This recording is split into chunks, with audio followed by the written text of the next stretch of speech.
Good morning, everybody. Good day. My name is Sidney Martin, and I will be your MC for today. Welcome to the fifth symposium of the We Want Bonaire Foundation about the political future, the right of self-determination, and reparation of the Caribbean and South America. Reuniting the colonies of the former Antilles, Caribbean, and South America in solidarity for a better future for our people. I will invite Mrs. Davika Bizazar of the organizing committee for welcome words. Thank you, Sydney. Thank you. Thank you, Sydney. Thank you, everyone. Welcome, everyone. Honored guests, brothers and sisters, welcome. Welcome to our fifth symposium. This year is the fifth symposium. It was a long journey to reach 5 years, as this is a grassroots effort stemmed from a lot of hard work and determination. Grassroots organization called We Dare to Care started very humble. But soon after, we become in a way that we realize the responsibility lies on our shoulders. A great responsibility to lead the fight of the right of self-determination. In 2016, we met a gentleman in New York at the United Nations headquarters. And there, I think that is when, looking back, where we saw the light.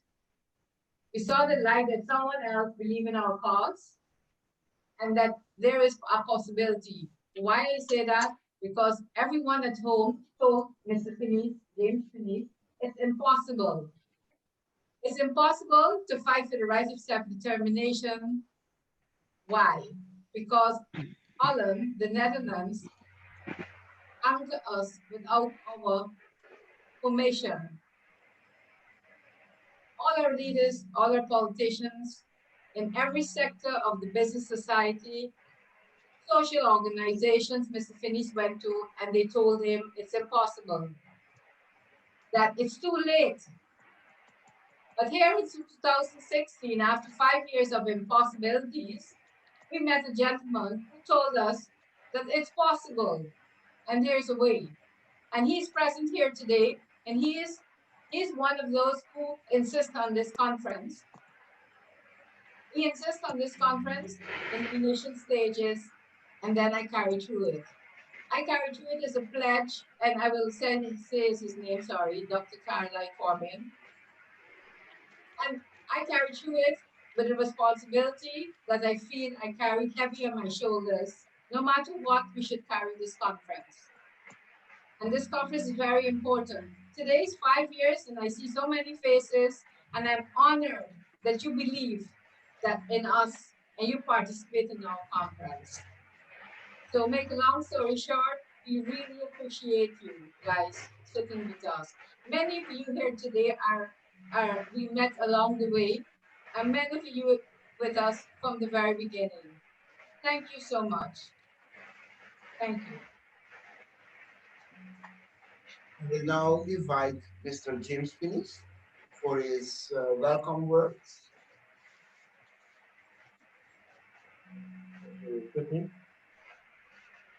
Honored guests, ladies and gentlemen, brothers and sisters, welcome to our fifth symposium. The political future, the right of self-determination, and reparation for the Caribbean and South America. Reuniting the colonies of the former Antilles, the Caribbean, and South America in solidarity for a better future for our people. This year of the COVID, we're back, and I see that to compare what's happening to us. I see it, we cannot be together as we were normally the other years, physically chat with each other and feel each other. And that is, I see it same as then when we were separated, when we couldn't travel, when we have no passports, we had we couldn't buy a ticket, we were chained. So I feel that this COVID is trying to get us back at that in the thing, because we should be together to keep fighting, but one way or other we cannot be together, but we still find a way. I was still happy that we find a way that we're back together one way or other. That's how I saw it. I don't know is that what is behind it, but that's how I see it now. Because for us, this is the most important thing. We all wake up in the morning, we all go work, we all do all those things that everybody does that. But we have one issue, one cause, one focus as this cause, self-determination for our people. Because there's nothing more important to that. I know we get confused and we get distracted, but it's nothing else to decide for yourself. It's nothing else more important than democracy. And that we don't have that. So I don't worry with COVID. I don't worry with work. I don't worry with nothing, because that distracts us from our reality that we, our kids, our children, our future needs should have democracy, should have the right to decide themselves. So that's why we do everything possible to continue this fight. No matter what comes, whatever they bring, this is most important, everything else. So I don't want to make a speech. What I want to say, welcome, it was supposed to be, but I want to start with a quote that we got yesterday as a gift, because it said so much to us. We are coming for everything our ancestors were denied. That's why we're here today. I will say it in all the languages, because today we have friends from the French colonies, we have friends from the Spanish colonies, Spanish-speaking colonies, we have friends from the Papiamento-speaking colonies. Yes, we're all here in the Caribbean, but we all speak different languages. But so British and from the British colonies, we are coming for everything our ancestors were denied. In French, nous venons pour tout ce que nos ancestors ont refusé. Venimos por todo lo que les negó a nuestros antepasados. For our good friends, we komen voor alles wat onze voorouders werden geweigerd. En voor ons, van ons papiamento, Islam, nós também, para turcos, award kita for the nos ancestors now. That is our objective, and that we will keep fighting. Thank you. Have a good day, and we will meet each other later. Well, Thank you, Mr. Phoenix. I will invite now Mr. Corbin, Dr. Corbin, to talk about contemporary colonialism in the Caribbean. Dr. Corbin? Yes. Good morning. Good morning to everyone.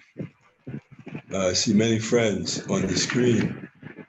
As was said earlier, it was easier for us to be together in the past in person, but we have to take advantage of this technology which keeps us together.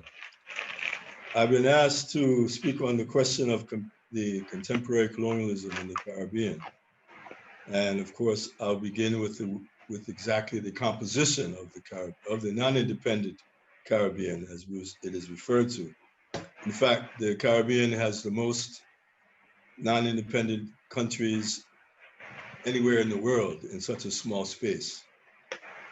6 British territories, the US unincorporated territories of Puerto Rico and the Virgin Islands, 3 French overseas departments, the 3 Dutch public entities, Curaçao, Saint Martin, Aruba, and the 3 Dutch public entities, forgive me, Bonaire, Saba, and Stasia, the three semi-autonomous countries, St. Martin, Aruba, and Bonaire, and Curacao. There's also the dependencies of the developing countries, and that includes very interestingly San Andres, Providencia, Santa Catalina, are governed under Colombia. Collectively, we are the remnants of someone else's empire. Unfortunately, many of us have internalized the colonialism, think that we have been transported to Europe or perhaps to North America. I refer to this as the illusion of inclusion. It appears that it is quite a rampant condition in many of our countries and territories. Now then, I take note that the theme of this conference makes the proper organic link between colonialism and reparations. We recall that the abolition of slavery in the Caribbean occurred at various times during the 1800s, beginning, of course, with Haiti in 1803, where Toussaint Louverture and his colleagues, in the words of Steel Pulse, chased all oppressor man from his land. During the period, the British, Dutch, French, Danish, and Swedish, yes, Sweden was in the Caribbean, and St. Bart's practiced colonialism at that time. All of these countries committed egregious crimes against humanity through the use of forced and voluntary labor to build the economies of Europe. Abolition of slavery came at different times through the sheer will and power of the freedom fighters of the day who forced the slaveholders to relent. But the physical emancipation did not bring about freedom and equality. It only ushered in over a century of colonialism under the guise of physical emancipation. So it was not until the latter half of the 1900s that countries transitioned to complete political equality through an internationally recognized process of self-determination. The 1960 adoption by the United Nations of the Colonization Declaration accelerated this process, beginning with the larger countries, Barbados, Trinidad and Tobago, Guyana, Suriname. They achieved self-government, full self-government through independence. They were later followed by the smaller states of the Eastern Caribbean, who had gone through a short period of free association before achieving independence. Antigua and Barbuda, St. Vincent and the Grenadines, Dominica, St. Lucia, Grenada, and the last of the group, St. Kitts and Nevis, in 1983. They all ascended to independence. It is interesting that 1983 was the last time there was meaningful and fundamental political status change in our region. Yes, there was the 1996 separation of Aruba from the 6-island grouping of the Netherlands Antilles. And yes, there was the fragmenting of the Netherlands Antilles itself into 5 separate polities in 2010. But as it has turned out, these were mere reforms of the semi-autonomous model and only the creation of new colonial forms, such as the public entity status, which now is in place in Bonaire, Saba, and Stasia. This was not meant to give effect to fundamental change with the aim of decolonization. It was merely meant as a method of colonial reform. In fact, if we look at Puerto Rico and the former Netherlands Antilles, they had earlier moved to a position of what was referred to as autonomy in 1954 and 1955, respectively. But this was half a decade before autonomy was actually defined by the United Nations in its Decolonization Declaration and its companion Resolution 1541. This was 1960. It was then revealed that these so-called autonomous countries did not meet the modern day standards of self-government when that was defined in 1960. They, of course, at that point, entered into a position of political periphery outside of the scrutiny of the international community, but yet still not meeting the modernized standards of full self-government.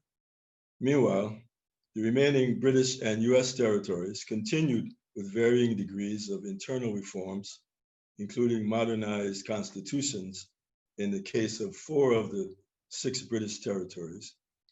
There were also recent peculiar moves in the US Virgin Islands, my own US Virgin Islands, to encourage the adoption of the existing colonial law imposed by the US on the territory in 1954, which is amounting to a disturbing form of colonial accommodation. This is the result of a serious vacuum of awareness. This is a condition which afflicts many of our territories. This is why we must applaud the ongoing initiatives to forge ahead, particularly at the governmental level as well as the non-governmental level throughout the region. We have the contemporary dynamic to address the contemporary dynamic and to bring about, once again, in the words of Steel Pulse, a true democracy for our people. I especially commend the elected leaders of the British Virgin Islands who have recognized the modernized colonial trap in which they find themselves and who are clear that they must move forward. Similarly, I commend the recognition of the elected government of Bermuda, whose leaders are clear that full self-government through independence is an inevitability. Further, I pay enormous respect to our modern day human rights defenders, such as James Finis of Bonaire, for his sustained leadership and determination. I recognize the efforts of our sister Corinne Dufus, whose image of being harassed by police during a protest at the government headquarters in San Andres remains a disturbing image in my mind. I also wish to commend Dr. Lodeska Livingstone of Providence, who continues the self-determination effort amid the almost total destruction of her island in a Category 4 hurricane only a few weeks ago. I further commend our brother Raymond Charlotte, whose lifelong struggle for the self-determination of Cayenne has been met with serious human rights violations perpetrated by the colonial authorities, and yet he continues to confront the colonial condition with courage and determination. The list of defenders goes on. I don't have time today to list all of them, but I pay particular tribute to Davika Vicky Besessar Shaw for her organizational skills in putting this ever-expanding conference together each year, and who has worked diligently to sustain the dialogue among us in these remaining colonies in the Caribbean, colonized to varying degrees by Europe and North America. It is through our collective efforts that we will succeed in the achievement of genuine self-determination. We hope to have the support of the countries of our hemisphere in this quest and in this process as they continue to turn a blind eye to contemporary colonialism in our and their hemisphere. It is the right thing for them to do. Brothers and sisters, dear friends, the struggle continues.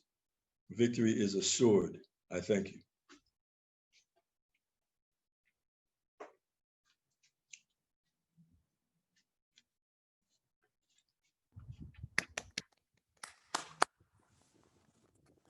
Thank you, Dr. Carver.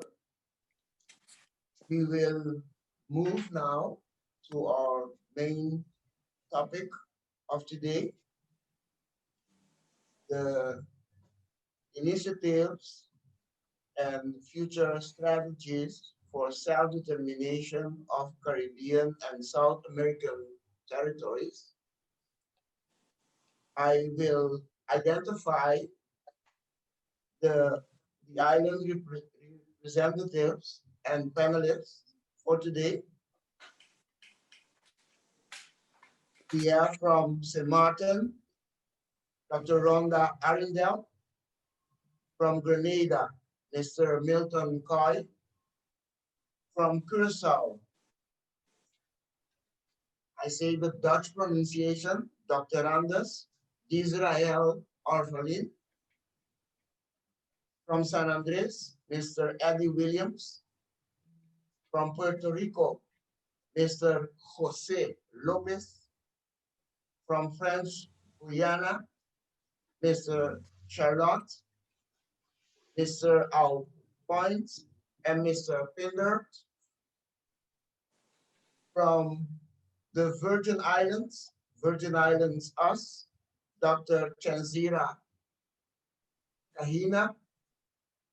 From Bermuda, Mr. Thomas Famous.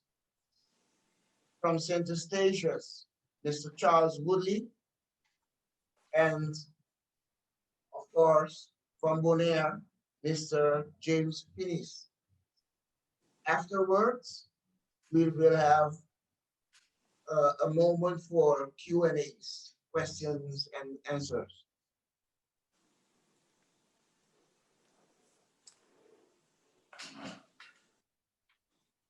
We will start with the representative of St. Martin, Dr. Rhonda Arendelle. Okay, good morning. Are you hearing me? Yes. Oh, good. Okay, first of all, let me start by saying again, thanks for this opportunity to nos quer Bonaire Rubek, brothers and sisters in this venture for a long time. And congratulations on your making it to the list this week. We saw your announcement, and so we applaud you here in St. Martin. I also bring this of the Independence for St. Martin Foundation, who has been dealing with some family matters, and a number of our members are dealing with, COVID is not being nice to everyone. It was good to me, but not to everyone, but they're dealing with some family issues. So I bring apologies on behalf of the foundation's president, and I will do my best to be an adequate replacement. A little bit on where we are and how we have started, what our efforts are. That's what I'm going to present to you. And I've asked a colleague to tag along with me on this venture, and so he will come in after and he will make the case. But what I want to say is to give a little background on where we are for some of the people who are new, where we started, and see where we are planning to go. So I begin by telling you that the Independence for St. Martin Foundation came into existence in 1994, which was the first major constitutional referendum in St. Martin for the different options that we were given. The political establishment at that time voted for option A, which was status quo, which was to remain integrated into the Netherlands Antilles. And we would say that no political party then, nor in the referendum in 2000, wanted anything to do with independence. And we still find ourselves at that issue. So this hasn't changed. But what we can say in terms of a foundation is that from 4% for option D, which was independence in 1994, to 6 years later, 14% for independence. And then when we took our last, survey in terms of actual statistical data was in 2003, we had over 30% of the population that wanted independence. So we have concluded that the population, at least in the last couple of years, have become more aware of what's happening, what our issues are, and that independence was gaining ground. So we feel. And so we feel that today the topic of independence is no longer a taboo in our space, but we see it becomes a very heated and sometimes very contentious discussion, to the point where, it has brought, I would say, enemies among people just for political views, in terms of people seeing you as pro the Dutch or anti the Dutch. That's the discussion that's now taking place in St. Martin. Either you're for the Dutch or you're anti the Dutch. And if you're anti the Dutch, it sounds like you are pro corrupt politicians, etc., because somewhere along our discussion, the narrative has been that the local politicians, the electorate, are corrupt. They don't mean good for you in terms of the populace, and so we your savior, are here to save you from your corrupt politicians. And we are going to just expose this. So there've been a number of investigations and long-term investigations. People are, taken before the court, oftentimes with no concrete results, but it's a very lengthy process that in the process have prohibited some people from holding office, and those who've held office, cannot once an investigation has started, because that's the new set of criteria for holding office. If so, all we have to say is that this person is being investigated, and then that person can hold office. So that's the conversation on the ground. We as a foundation, though, as the only organized voice for independence on the island, we have been working hard.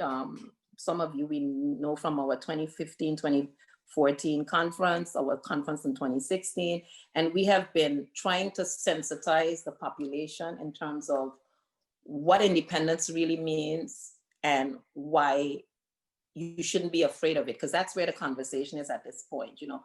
What is it about it that makes it so scary to some people that they are prepared to stay with the Dutch, even though they will tell you a lot of what the Dutch is doing is wrong and reprehensible, but at the same time not taking that extra step. We made a presentation to Parliament in 2016 where we asked to be re-enlisted on the UN list.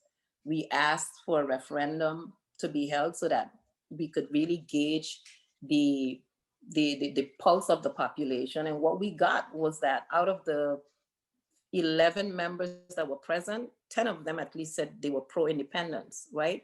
And we have a parliament of 15 seats, which means a 2/3 majority. By now, we felt we had the support for independence, and if a referendum were called for, that at least Parliament would table that referendum. That's where we were, that's where we are, that's what we believe is the logical step. But yet somehow, as a foundation, we sense there's a reluctance on the part of Parliament to actually call the referendum, or at least table the motion to call the referendum. And so based on that, we still do our part. We've just started, or at least I've started, something called the Independence Project, where the objective is to form alliances with as many people as possible, and at the same time to inform the population as much as possible. So part of the project is we started a radio program in October this year called the September, 1 SXM radio program. And we try, because again, our struggle in St. Martin is a little different than the rest of the Netherlands Antilles or former Netherlands Antilles, because in St. Martin, we count, at least those of us in the independence movement, count the 36 square miles as one. That's who we are, people. And I last night a little bit of our struggle with the European forces trying to divide us administratively. And so in addition to fighting for independence, whether it's for the 16 square mile southern part called the Dutch part, or the 21 for the northern part called the French part, we're also fighting for independence for the 37 square miles as a block. And so we also have to contend with some of our administrative representatives who also want to keep the island divided along those lines. So it's a double struggle, but we do not see ourselves as a separate people. And in the foundation, in the movement, we're fighting for the 37 square miles. So I want that to be in there, because it's important to understand that one side may be able to call a referendum, but the other side not, because that competence is not in the hands of the local electorate. So that's also an additional burden in the conversation, is that how do we do it? How do we move towards independence? Do we go one side before the next? Do we go collectively? And that's also part of our sensitization to the population as to what it means to be St. Martin. We've just wrapped up in the month of November a series on what is a St. Martiner, who's a St. Martiner, and does nationality trump cultural heritage? And that's the conversation we've been having. We're busy now creating a repository of archival pieces where I'm trying to get articles, books, links, etc. in one area, because what we keep getting is that no one really disagrees with the principle of independence. We're that far where it's no longer a taboo, but a conversation is, okay, how and when? And as much as we would present, and we have presented what we feel is a roadmap, at least I presented it formally to the political party that I support, we still have this sense of not taking it or daring to take it to the next level. So what we've done, like I said, we've linked up with a number of different people or like-minded people. Right now, it's a much younger crowd that the younger generation feels more empowered to be able to take it to the next level. And so they're the core part of the radio program. The other one, and I'm going to let, I've asked a colleague to join me here in this presentation, is there's a group right now called Pro Sualiga, Sualiga being the indigenous name for St. Martin, who has taken that step a little further in terms of wanting I'm using this word very carefully, decolonization. What I should say before my colleague comes on, as a professor in linguistics and as a trained linguist, the word for me and for us in the movement, decolonization means when we are fully politically independent. That for us is the absolute full measure of self-determination. And so we may have some philosophical differences, but we know what, at least in the foundation, we know what the destination is. We know what the end game is, and that's where we're heading. And what we're doing is trying to strengthen the information campaign, trying to make sure that the people understand where we are, what are the options. And for us in the foundation, we see only two options: status quo or independence. And we're trying to get to the point where we're calling for a referendum within the next 2 years. When I was minister for a few years back, I was able to get Emancipation Day as a national holiday because we believe that that's part of the process also to sensitize about what it really means to be independent. And so we're hoping the next big thing will be the parliament setting a date for referendum. That's what we're pushing for. And during that period, and we're hoping that it is called within the next 2 years. That's our push. We want a referendum in the next 2 years. And we want to be able to inform the population within those 2 years to push the information campaign. Because at the end of the day, the referendum boils down to numbers. And we're going to ask for status quo or independence. And that's where we are with the foundation. And I will ask my colleague, Mr. Renate Bryson, who is a member of the Pro Sualiga Foundation, to pick it up from here. Renate, okay. Good morning. Yeah. Buen dia. First, I want to congratulate Nos Que Boneiro Beck Foundation on your wonderful work that you've been doing. Just a second. Yes. Good morning. Good morning. Can you give us your name? Yes. Yes. Basically, we're Pro Sualiga Foundation. My name is Renate Bryson. I'm the secretary of the Pro Sualiga Foundation. And my uncle is the president of the Pro Sualiga Foundation. He's a lawyer and also a political advisor to the government of St. Martin for various parties over the last decade. And Pro Sualiga right now is the only organization that we are aware of in the kingdom that actually has 2 court cases concurrently running against the Dutch state, questioning the validity of the Kingdom Charter. That's number one. So we're currently in, we have a bodem procedura, which is a longer case, and we also have a court geding, which we've appealed. And we're in the process now of actually engaging the Dutch state in a conversation through the legal system about the validity of the Kingdom Charter. Because again, this deals with laws, and we believe that if you're going to deal with laws, you should take it to the courts, and that's where we're at right now. That's the first thing. Couple of things that we just want to mention, then I'm quickly done, is that the UN already declared to us why the Kingdom Charter was invalid. Number one, the removal of the function of the governor, and also the elimination of Articles 44, 50, and 51 of the Kingdom Charter. Once those 2 things are removed, then basically we would have autonomy, okay? That's what the UN deemed back in the 1940s, in the 1950s when the Kingdom Charter was presented in 1954.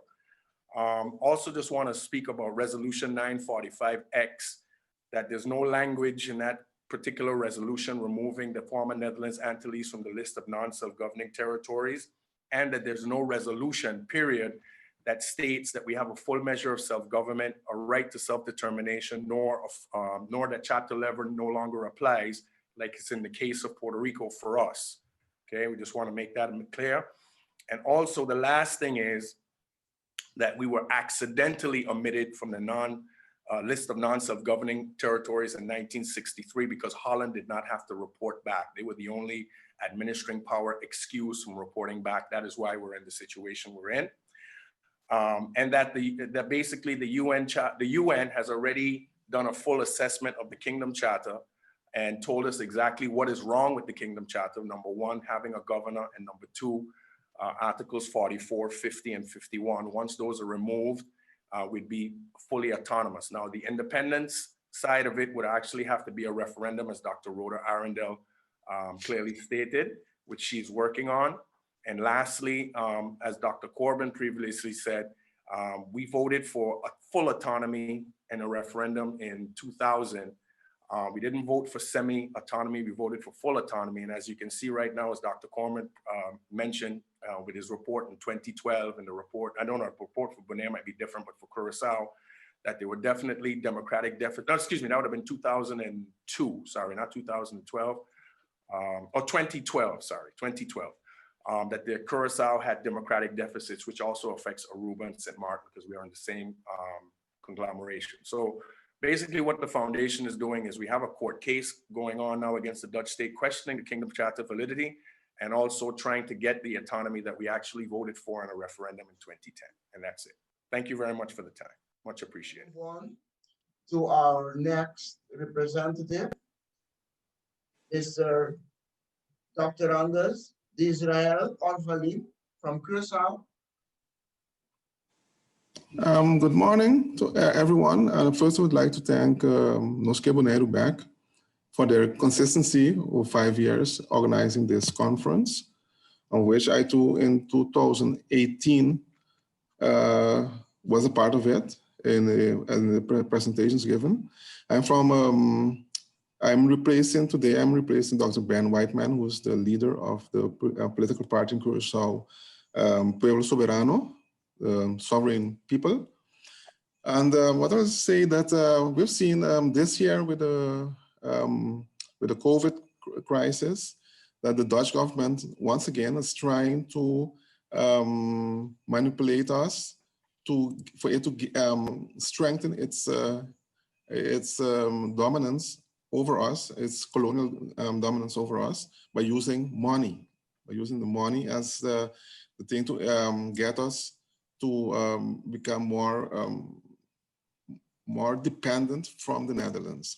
And on the other hand, we've seen that this has enraged a lot of groups in Curacao who finally decided taking the initiative to approach the United Nations to see if they can help us in some way or the other.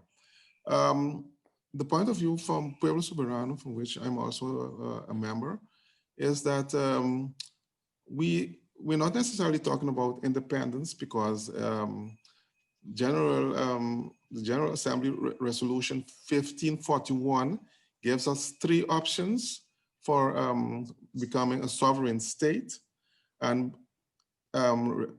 Resolution 2625 also gives us a 4th option for becoming a sovereign state. That's not necessarily we want to be, people in Curacao, we want to become independent, but what we want is for we to have choice to become a sovereign state. Sovereign state meaning that we can determine the content of our own constitution, we can determine the policy, our own external policies and internal policies. That is what's important for us. That's what we are working for. And within this context, the way we see it is that we, as a part of the Kingdom of the Netherlands, we are both a colony and we're not a colony, because we are in a unique position. Why? Because when you take the charter of the Kingdom of the Netherlands, the charter is a contract with 4 partners at the moment, Curaçao, Aruba, St. Martin, and the Netherlands, who are a partner. On the other hand, the kingdom as a whole is a member of the United Nations. This basically gives us 2 possibilities when dealing with the Netherlands. A, we can deal with the Netherlands within the context of the charter of the kingdom. And within this context, according to Article 73 of the UN Charter, the Netherlands is the administrating power based on the role that the Charter has given them as the executing supervision over Aruba, Curaçao, and St. Martin. On the other hand, as a kingdom as a whole, we are member of the United Nations. Therefore, within the context of the UN Charter, we have the right to deal with the Netherlands on an equal base. And so we really have 2 ways of dealing with them. And we feel that we are convinced that we can start a revolution from the inside,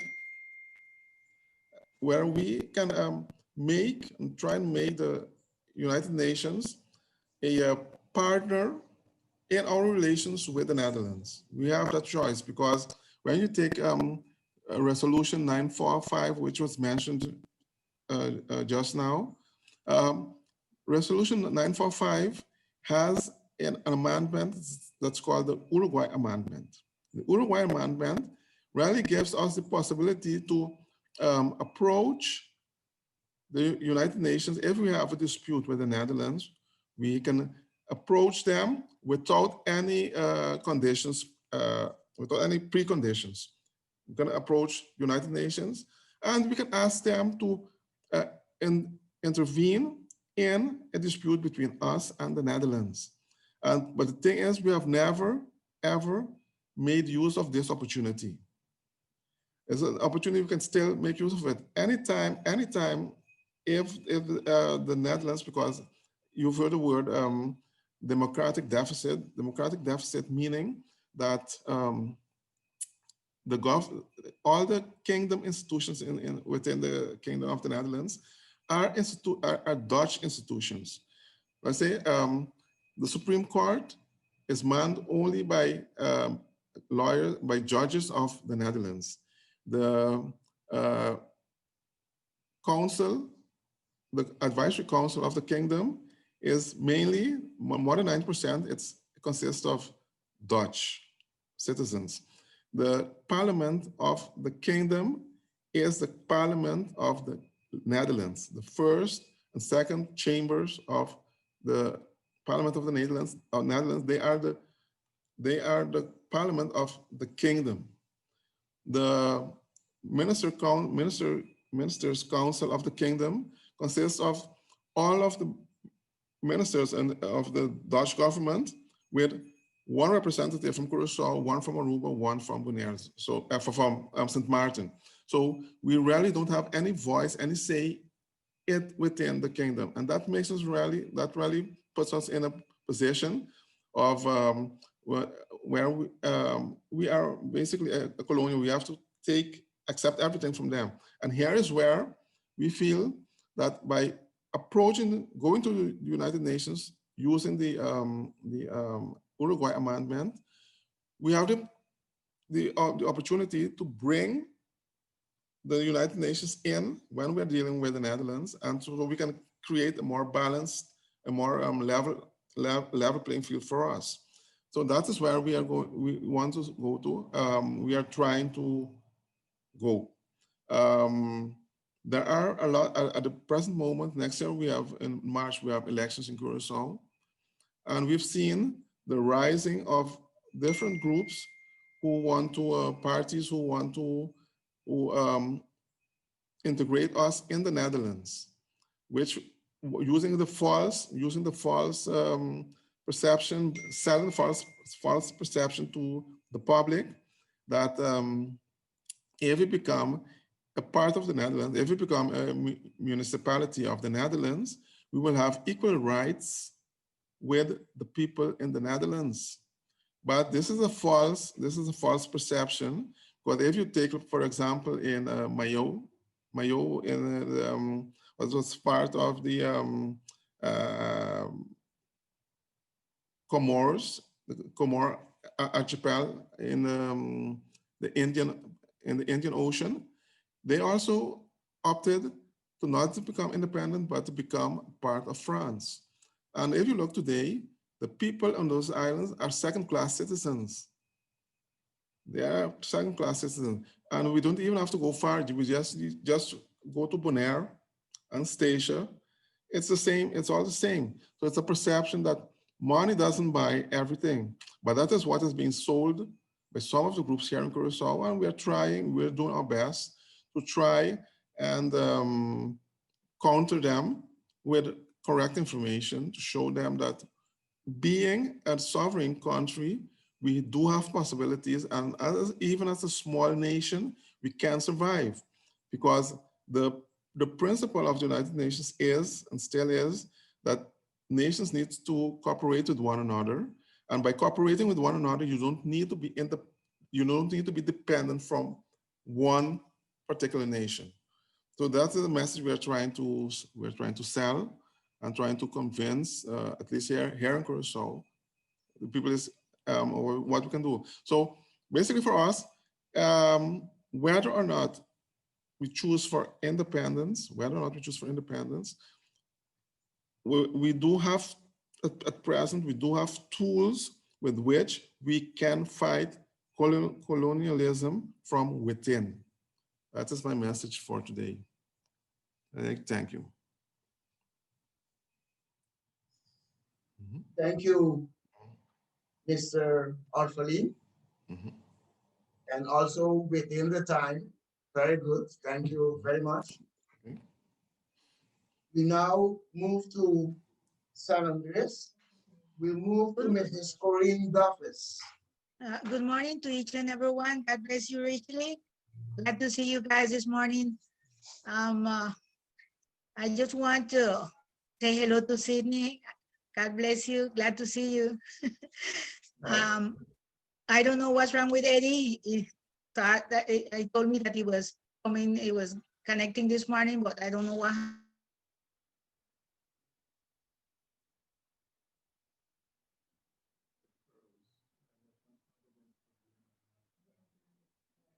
Have been working, and we tried to start a referendum a couple of years back. But after we get to our community, we run and meet with the community, we realize that our people were not prepared. And if we would go to continue the process, then we would be a failure. So we decided to suspend that the visiting of the people and try to teach the people, share information to the people. What is our referendum? What we have to do, the situation that we are in, and the rights that we have to be independent. Because a lot of people don't think, when you talk about independence,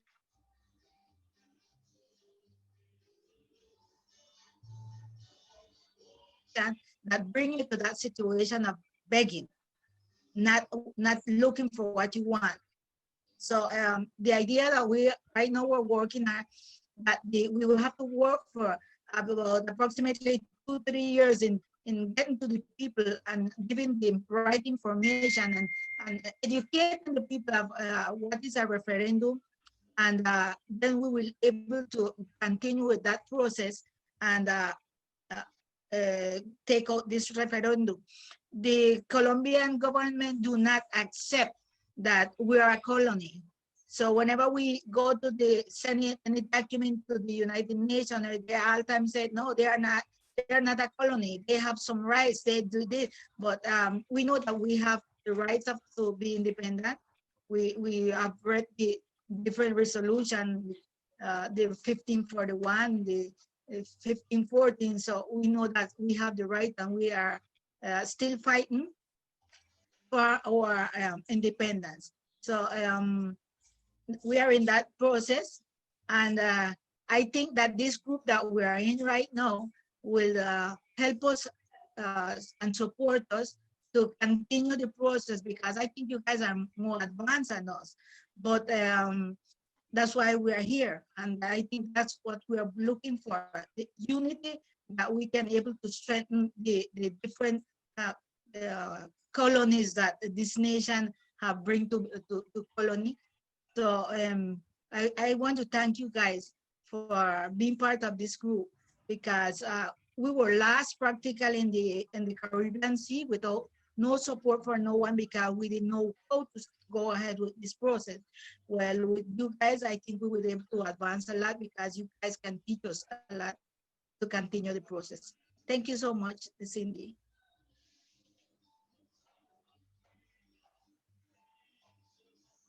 Thank you, Mrs. Douglas.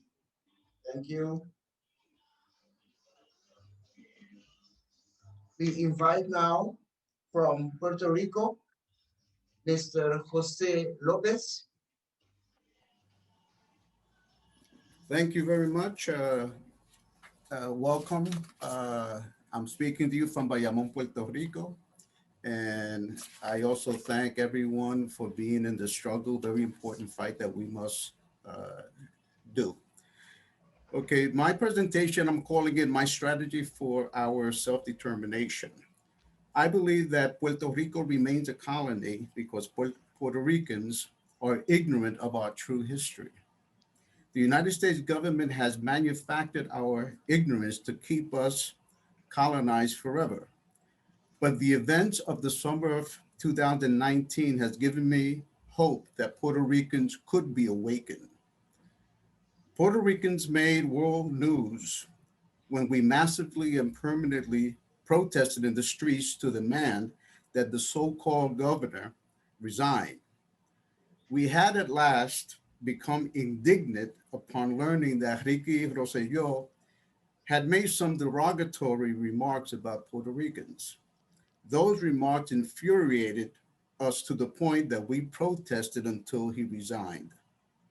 That proves that if we become aware of what the United States government has done to us during the past 122 years, that we are capable of also engaging in permanent resistance until the United States government decolonizes us. Therefore, our strategy should be to provide the information, and that's what this conference is doing. So I applaud We Want Bonaire back for this initiative because it's very important to provide information that the United States government has hidden from us. By decolonizing our minds, we also generate the necessary level of indignation that will propel us in an all-out resistance against the United States government. Understandably, this will take us some time because we will be undoing over a century of brainwashing. No one will save Puerto Rico but ourselves.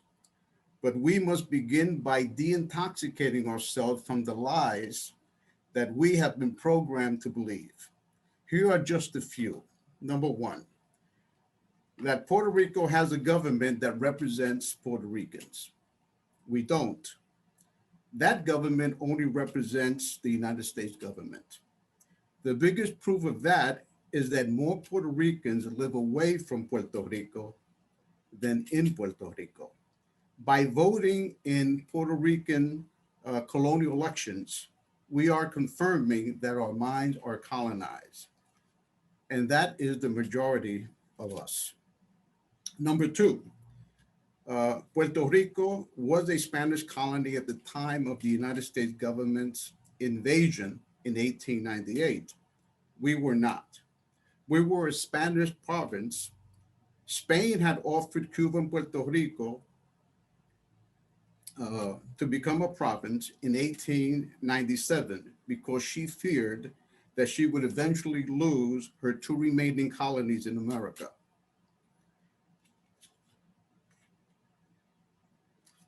Puerto Rico accepted while Cuba did not. Number three, Puerto Ricans eagerly accepted the United States government's offer of US citizenship in 1917.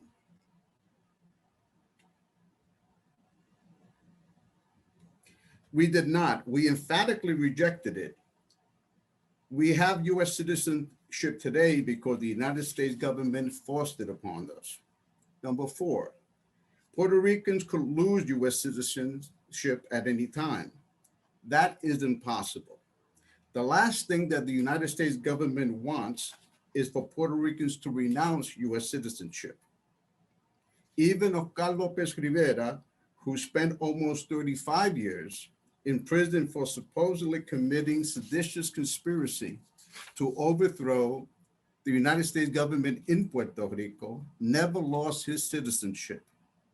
If Oscar didn't lose it, then no Puerto Ricans could. The United States government is afraid of Puerto Ricans demanding our own citizenship.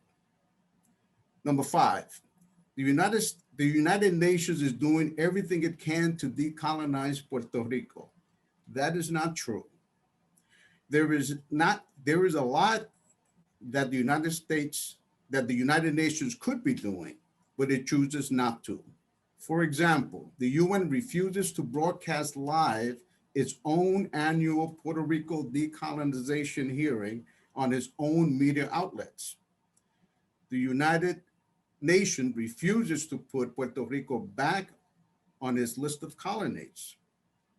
It is no wonder that the UN is now commencing its fourth international decade for the eradication of colonialism. Number six, the United States government believes in democracy, human rights, and the rule of law. That could not be further from the truth. The United States government lied to the UN to get Puerto Rico off the list of colonies in 1953. It alleged that Puerto Rico had acquired self-government via the Commonwealth of Puerto Rico in 1952. Number seven, the United States government is a good standing member of the UN. Quite on the contrary.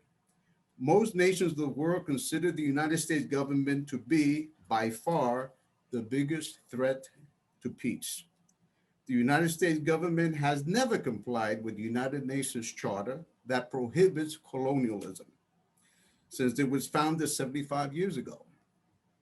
And number eight, the United States government complies with the United Nations resolutions.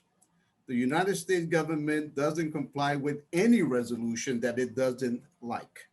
Therefore, the United States government has ignored 39 UN resolutions, asking it to immediately return Puerto Rico's sovereignty to the Puerto Ricans. Thus, the United States government is committing a crime against humanity by refusing to decolonize Puerto Rico. Nazis were hung for exactly that after World War II. Oppressors are bad people. They will not do the right thing simply because it is the right thing to do. We will have to force them to. We obviously have them outnumbered, but can we outsmart them? That is our challenge. My thesis is that if we could decolonize our minds, we would fight to the bitter end for our independence.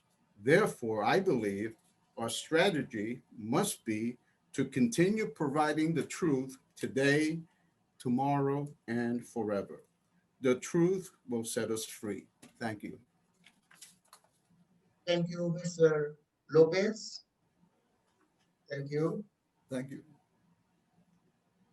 We move to French Guyana. Mr. Charlotte.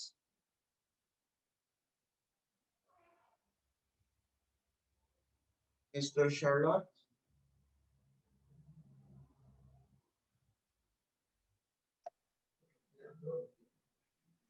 Special good morning, brother and sisters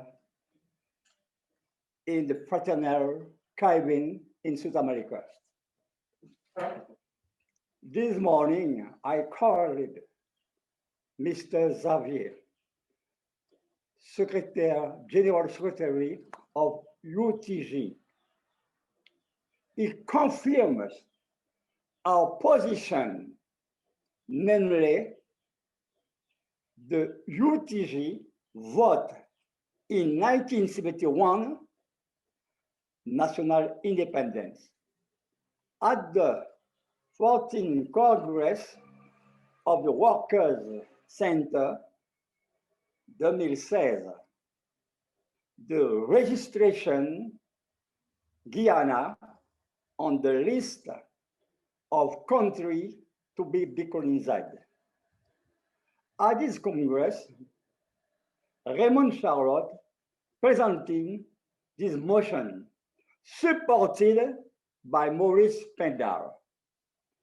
The fourth decade of decolonization inscribed by the United Nations is a new turning point that none of us must miss. The OGDH field for the Union is already and not closed. Thank you.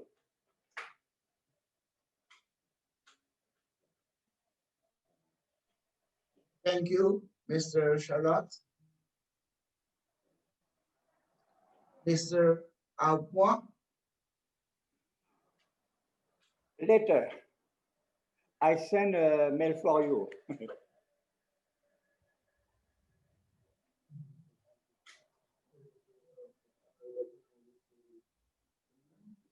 Mr. Pinner. Yes. Good morning, everybody. I give you my what I have to say. First of all, to congratulate those of Bonaire and all the Caribbean countries for fighting their fighting. It's very good. I'd like to let you know, remember that in the last symposium in 2019, I can speak? Can I continue? Yes, please continue. Please continue. Okay. Okay. So in the last symposium in 2019, we note the colonial situation of French Guyana, which is being used by French authorities for geostrategic purpose, including the European Space Center. We alarmed about the situation of the land of Guyana, French owned and controlled. And we also further alarmed that the cultural and national identity of the people continues to be denied by the French state, including the rights of the indigenous people. We was concerned that the political status of the territory does not allow for the promulgation of local laws by the electors. And we take note of the agreement between the territorial collectivity, the social forces, and the French state for a referendum under Project Guyane.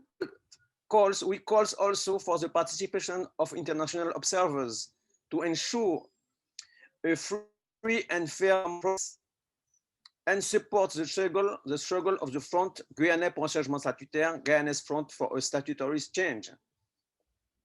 And also, at the point one, we also support the struggle of the people of Guyana, French colony, to complete social and political emancipation, and calls for the reinscription of Guyana on the United Nations list of non-self-governed territories.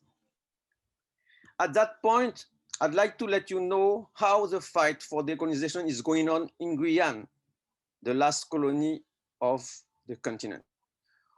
Point one, the social movement continued to mobilize people for their rights. An association very close to the 500 brothers who led the demonstration in 2017 is continuously fighting. Each week, they give everybody the support, the victims of violence in town, workers having problems in their job, discrimination, etc. They are very active, and the colonial justice is trying to jail their leader. Last month, people was demonstrating in the street of Cayenne. This is the point one. Point two, the union UTG is gradually retaking its place. It is the most important union of the country, but due to internal problems, it was becoming weak. Fortunately, after 3-4 years sitting, talking, making ordinary or extraordinary Congress, they finally held a good meeting last month in the new office. Young comrades, male and female, ready to work hard and to put ahead the collective interests of the working class and the Guyanese people. Remember that this union, UTG, is firmly acting for national independence of our country. Point three, main social forces are in the Front Guyanais pour un changement statutaire, Guyanese Front for Statutory Change, with other civil and political organizations like M2S, Comité Drapeau, and others. Point four, this front is a problem because the president of the main council of the country do not want to change the status.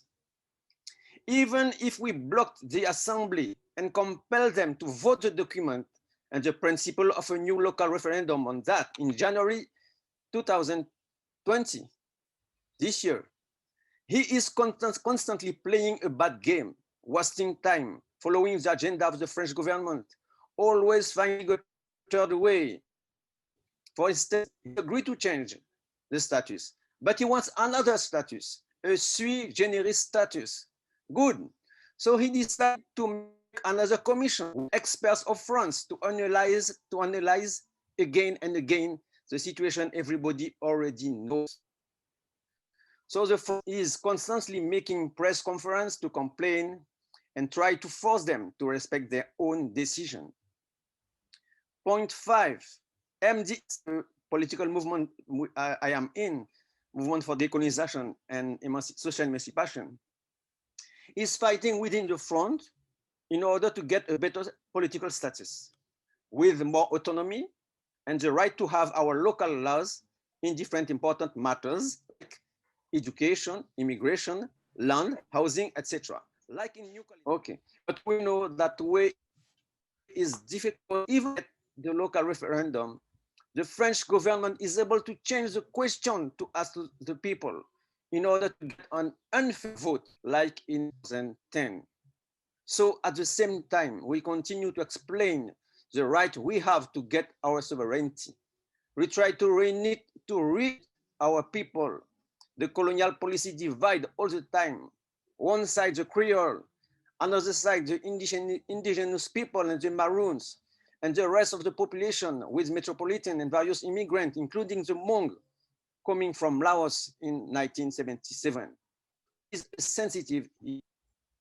Point six, in that situation, it appears that the international scene become very important to let the international audience know what is happening in the French colony, and also to show our people that another life is possible. We have rights to have dreams, and we have a right to fight for our dreams.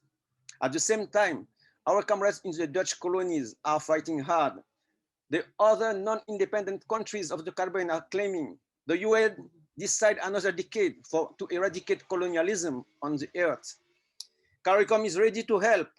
The fight for reparation is getting more forces, including institutional bodies. So it's time to believe that it is possible, unite our efforts to take an important step in our common struggle. I would like, point seven, and I'll finish. I would like to tell you something about French assimilation. Only news we have are French news. French point of view, French analyze. We do not know nothing about Suriname and Guyana, Georgetown. In the Caribbean, we only know Martinique and Guadeloupe, nothing about the other island, nothing about their social and situation, their struggle, the progress they are getting, nothing. So this kind of meeting is very, very important for us French assimilated people. I want to be honest with you and tell you that France washed our heads during the slavery time and the assimilation, which is continuing. So I don't have to lie, it is very hard. Finally, once again, I want to congratulate all the brothers and sisters of the Caribbean country. You are giving us faith and forces. I note that the Bonairean just made a special executive committee in order to re-enlist Bonaire on the UN non-self-governing territories. And I would like to be the messenger of your progress, our progress in the next general meeting. Our party, MDES, is holding Saturday, the 12th of this month. With my whole heart, with the memory of our ancestors, I tell you to keep fighting. Thank you for listening to me. The Virgin Islands, us, Dr. Chazira Kaina, present. She's present, she's just multitasking. Greetings, everyone. Greetings. It's just that we're between different areas. So first and foremost, I want to extend our congratulations on behalf of many of the organizations, which I will name here in the Virgin Islands. And when we say Virgin Islands, us, it's because the legal name in regard to the treaty of the transfer, purchase, and sale from the former Danish West Indies into the Virgin Islands of the United States. It's Virgin Islands, us. And what has been taking place, especially amongst the younger revolutionary organizers, and I wish to highlight that and commend them, not just millennials, but even younger, is the question of authentic citizenship, if there's going to be that with the United States government, and authentic respect for indigenous, native, Virgin Islands rights and privileges, as that is another quest. So part of what I will be sharing in regard to what has been asked of us is to highlight those particular elements of how persons and organizations are revisiting how they view themselves as Virgin Islanders, and also within the context of the wider Caribbean and those relationships. So I would like to start, as I share at the beginning. We are very thankful to be able to have a voice to share and offer on this 5th international conference that is highlighting yet again another wonderful layer of organization by the Fundación Nos Quiero Bonaire Back. We want Bonaire back. And it's important that we recognize this is a foundation. This is not just any organization that is hosting this, and we really commend the facilitators, the moderators, the organizers in the embodiment of President James Phineas, who, like many of our revolutionary ancestors, he brings the revolution like right now, now. If he has to stand there with his sign by himself, it's like now, we're changing it now. And we commend that. And alongside a very powerful sister, Queen Mother, Sister Davika, who I see as the bumblebee that makes all of the nuances of this work come together. And we really need to make sure that we commend, applaud, and congratulate you all for keeping up that force. Brother Sidney, I'm still waiting for that poem. I know you're moderating, but I know we're going to get that voice sound power, and we give thanks for you bringing that verse and that vibration of support. So customarily, I would do a PowerPoint. In terms of time, I'd like to make it very tight because I know our time is limited. And so highlighting some of II, which is the indigenous name for St. Croix, and many persons have come to embrace that through not only the island of St. Croix, the island of St. Thomas, the island of St. John and some of the little keys that surround them, because they all have been given names. And the indigenous persons, and I need to be very clear, not only the indigenous that have ties to the Mayan or Native Amerindian, but those indigenous Africans that traversed here before the African hydrocausts, quote unquote, transatlantic enslavement process that created a significant amount of issues that we're faced with at this time.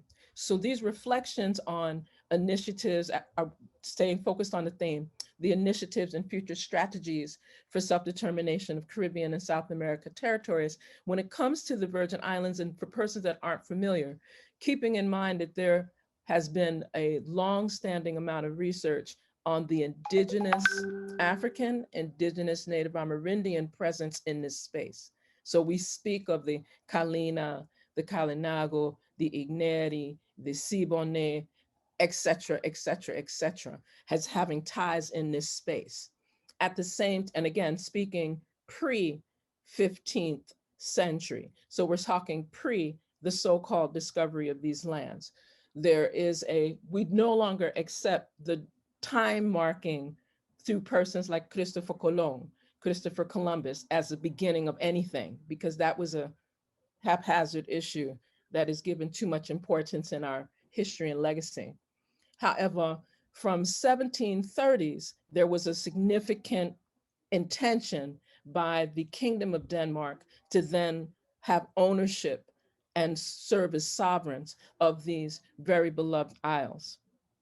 During that time, coming into the enslavement process, the trade, the industry that was considered legal, although it was unlawful, while it was considered legal, although it was inhumane, while it was considered legal, interfered with the humanity of our ancestors in this space that's now known as the Virgin Islands from 1733 through 1916 formally.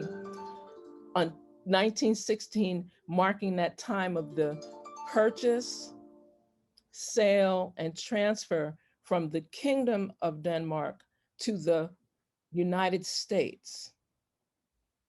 It's really important that persons recognize what took place in those first 180 plus years and the impact that that has on the mindset of how persons begin to see themselves with self-determination, begin to engage in that quest. There was always resistance. There was always the intention to be free. There was always this intention to sustain sovereignty here in these spaces that we speak of, many refer to now as the II Federation. That's another engagement.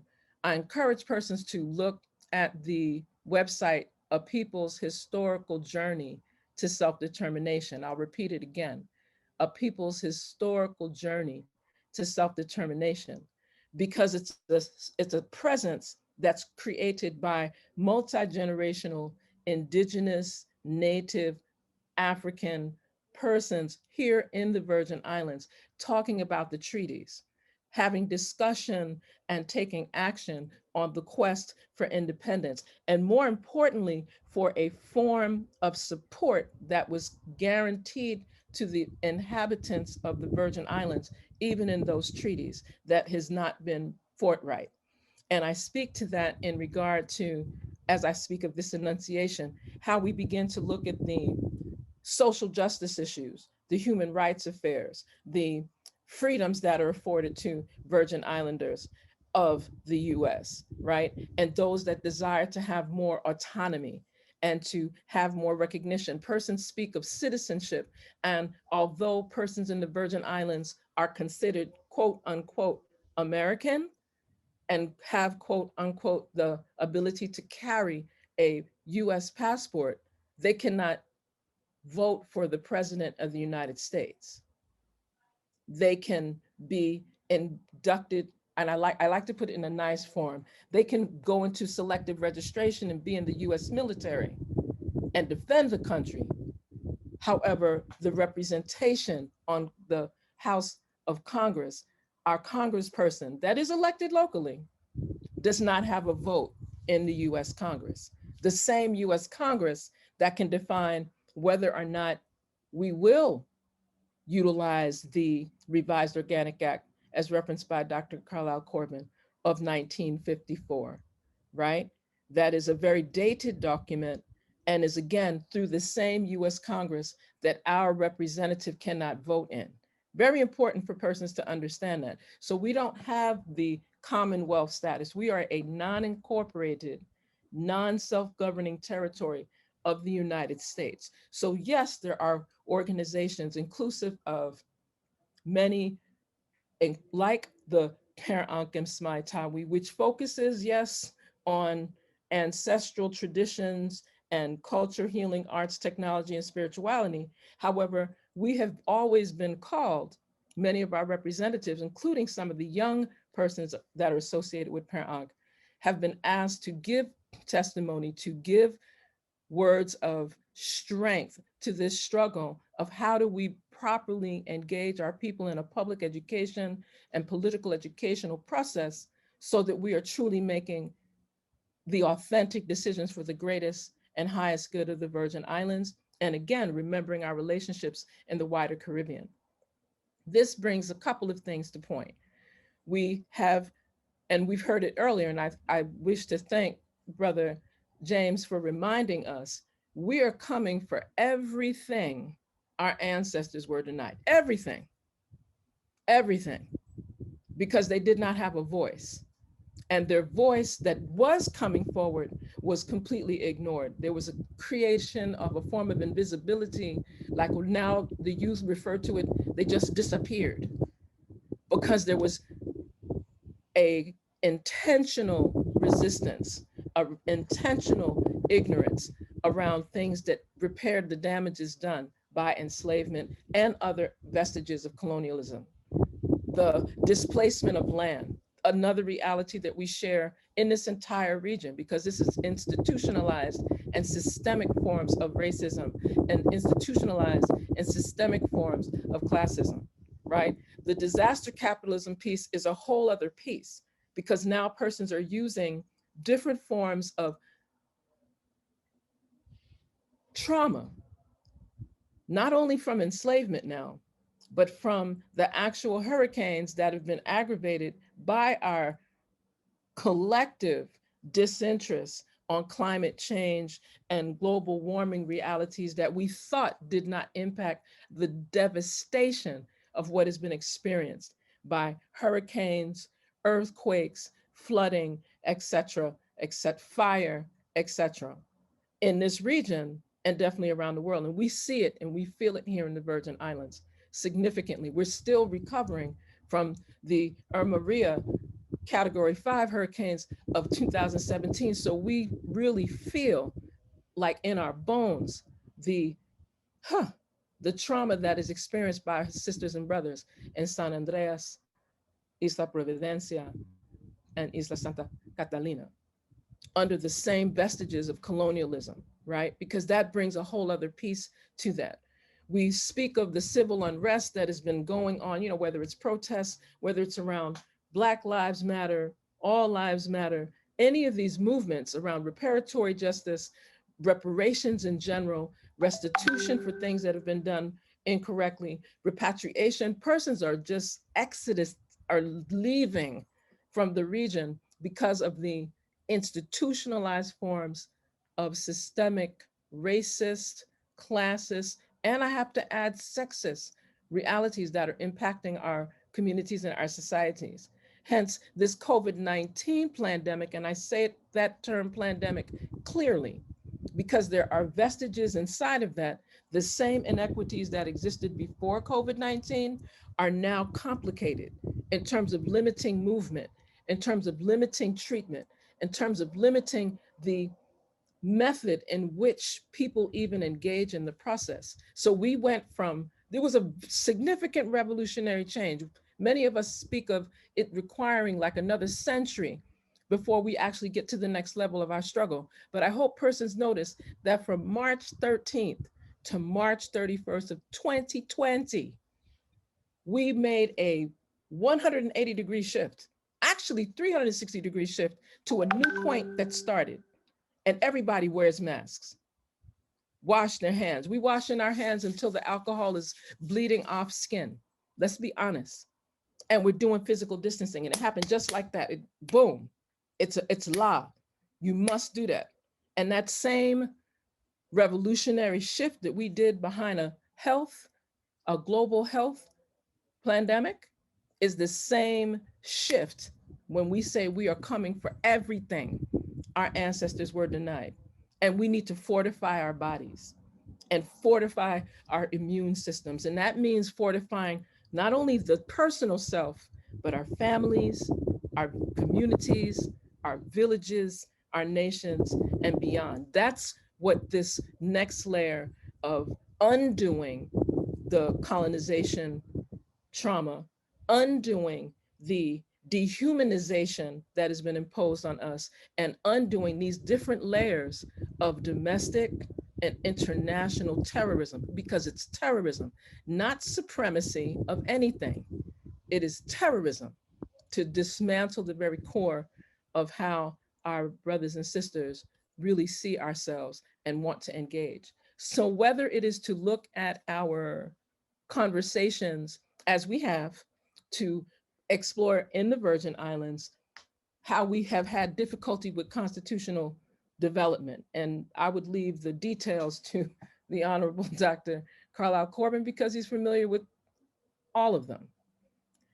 I would encourage persons to be familiar. We recently had an election with a very limited amount of political education and public engagement. Persons were making a non-binding vote on a referendum that when we did an informal survey, more than 50% of our community did not know what a referendum really represented by definition, much less a referendum saying that we were going to adapt the 1954 Revised Organic Act, which means that we're admitting that we were willing to acquiesce to the US Congress that still does not fully engage us as part of the US that everyone keeps clamoring to be a part of. So again, I make it very clear, my comments are coming from the non-governmental organizations in the region. They are coming from the international organizations which I serve with that are definitely pro-independence, pro-sovereignty, and we need to be unapologetic with that. And we recognize that there's some challenges that come with that, because then you become seen as an outcast because you're speaking truth to power. And with that, I also wish to highlight that the work and support that was shared, I believe that Brother James and Sister Davika can speak to that. We received a solidarity statement from the Universal Negro Improvement Association African Communities League, RC 2020. And earlier, the President General was present. I believe that he may have come off the call. I think that in the context of what was shared here, it was really to highlight the importance of us looking at these options of authentic engagement for representation in the bodies that deal with social governance. There is a movement around just speaking we sovereign.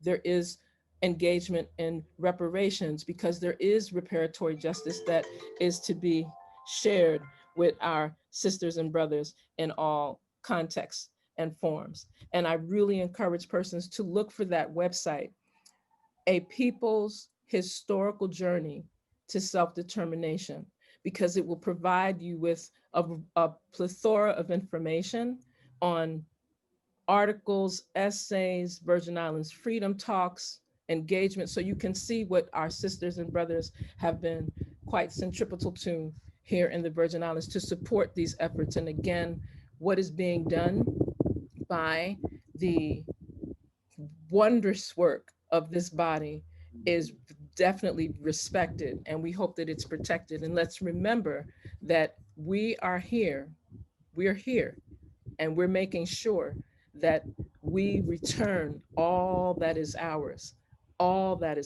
everything.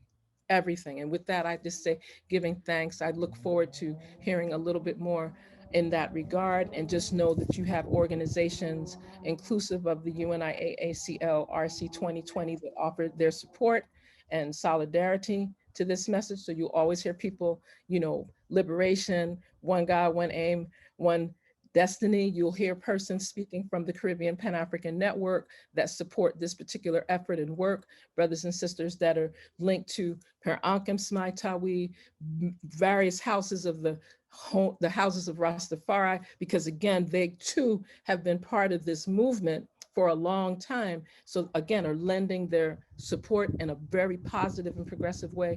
And we're looking forward to the outcomes of these gatherings to be as progressive as is possible.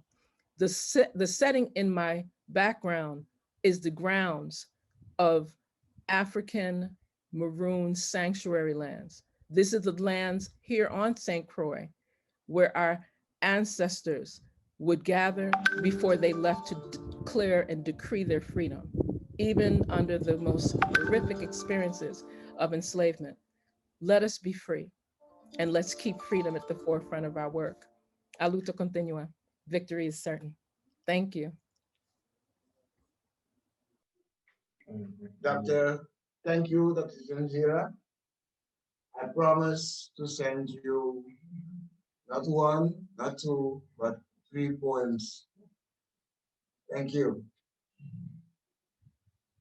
I would like to invite from Bermuda, Mr. Thomas Famous. First of all, thank you to my twin for inviting me, finding me and inviting me, and Mr. James Finesse for his continued work in Bonnier. I'll start off with a quote from Bob Marley. Every time I hear the crack of a whip, my blood runs cool. I remember the owner slave ship, how they brutalized our very souls. Today they say that we are free, only to be chained in poverty. Good day to my Caribbean brothers and sisters. I greet you from the British colony of Bermuda, and I say colony with no sense of pride. Some 400 years ago, ships set sail from the Gold Coast of Africa and headed west. Some flew the Spanish flag, some the Portuguese flag, some the Dutch flag, some the French flag, and some the Union Jack of the United Kingdom. Some headed to South America, some to Cuba, some to Antigua, some to the Virgin Islands, some to St. Kitts, some to Martinique. Different ships, different flags, different destination, different languages. But there is one thing that they had in common. Inside of these different ships with different flags, heading to different destinations, they all had the same cargo, our ancestors. You know these facts. You know them all too well. For 400 years, we have enriched those in Europe. For 400 years, we have allowed ourselves to have separate voices.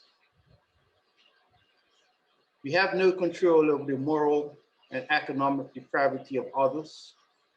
What we do have control over is our collective voices. So today, we are here as the survivors of the longest Holocaust in history. And we are asking ourselves, who do we go from here? A little background on the remaining British colonies in the Caribbean region. In total, there are 14 remaining British colonies. They like to use the term overseas territory, but it's just a different name for colony. But in the Caribbean region, we have Anguilla with 15,000 persons, Bermuda with 65,000 persons, British Virgin Islands with 30,000 persons, Cayman Islands with 65,000 persons, Montserrat with 5,000 persons. Probably the reason Montserrat has a low population is because of a volcano that erupted some 20 years ago. So 2/3 of the island is uninhabitable. And then you have Turks and Caicos Island with approximately 25,000 persons. So collectively, the British colonies within the Caribbean region are less than 200,000 people. Remember, we are separate geographically. Each island has its own locally elected members of parliament. However, each island also has a British governor that actually has more power than those elected members of parliament. That British governor sits in their cabinet meeting. Every cabinet meeting, he sits in the cabinet meetings. And if the FCDO, which is the Foreign and Commonwealth Development Office, which is basically the office that controls the British colonies, is not in agreement with something that the local government wants, it will not get royal assent. For example, in Tortola, the local government passed a law decriminalizing marijuana and setting stage for a commercial marijuana industry. The British governor has refused to sign, they passed that in July. The British governor has refused to sign that bill. Just last month, we had British MPs in London attempting to put forth legislation that would allow British persons working in any overseas territory to not just vote in our elections, but to run for parliament in our elections. The reason they're doing that is because, like in other islands, the people of the British overseas territories are starting to want to move away from colonization.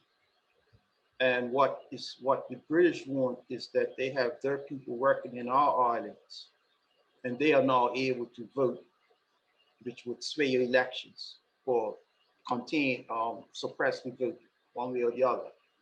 But they also want their own British people to be able to run in our elections, where they could form their own parties.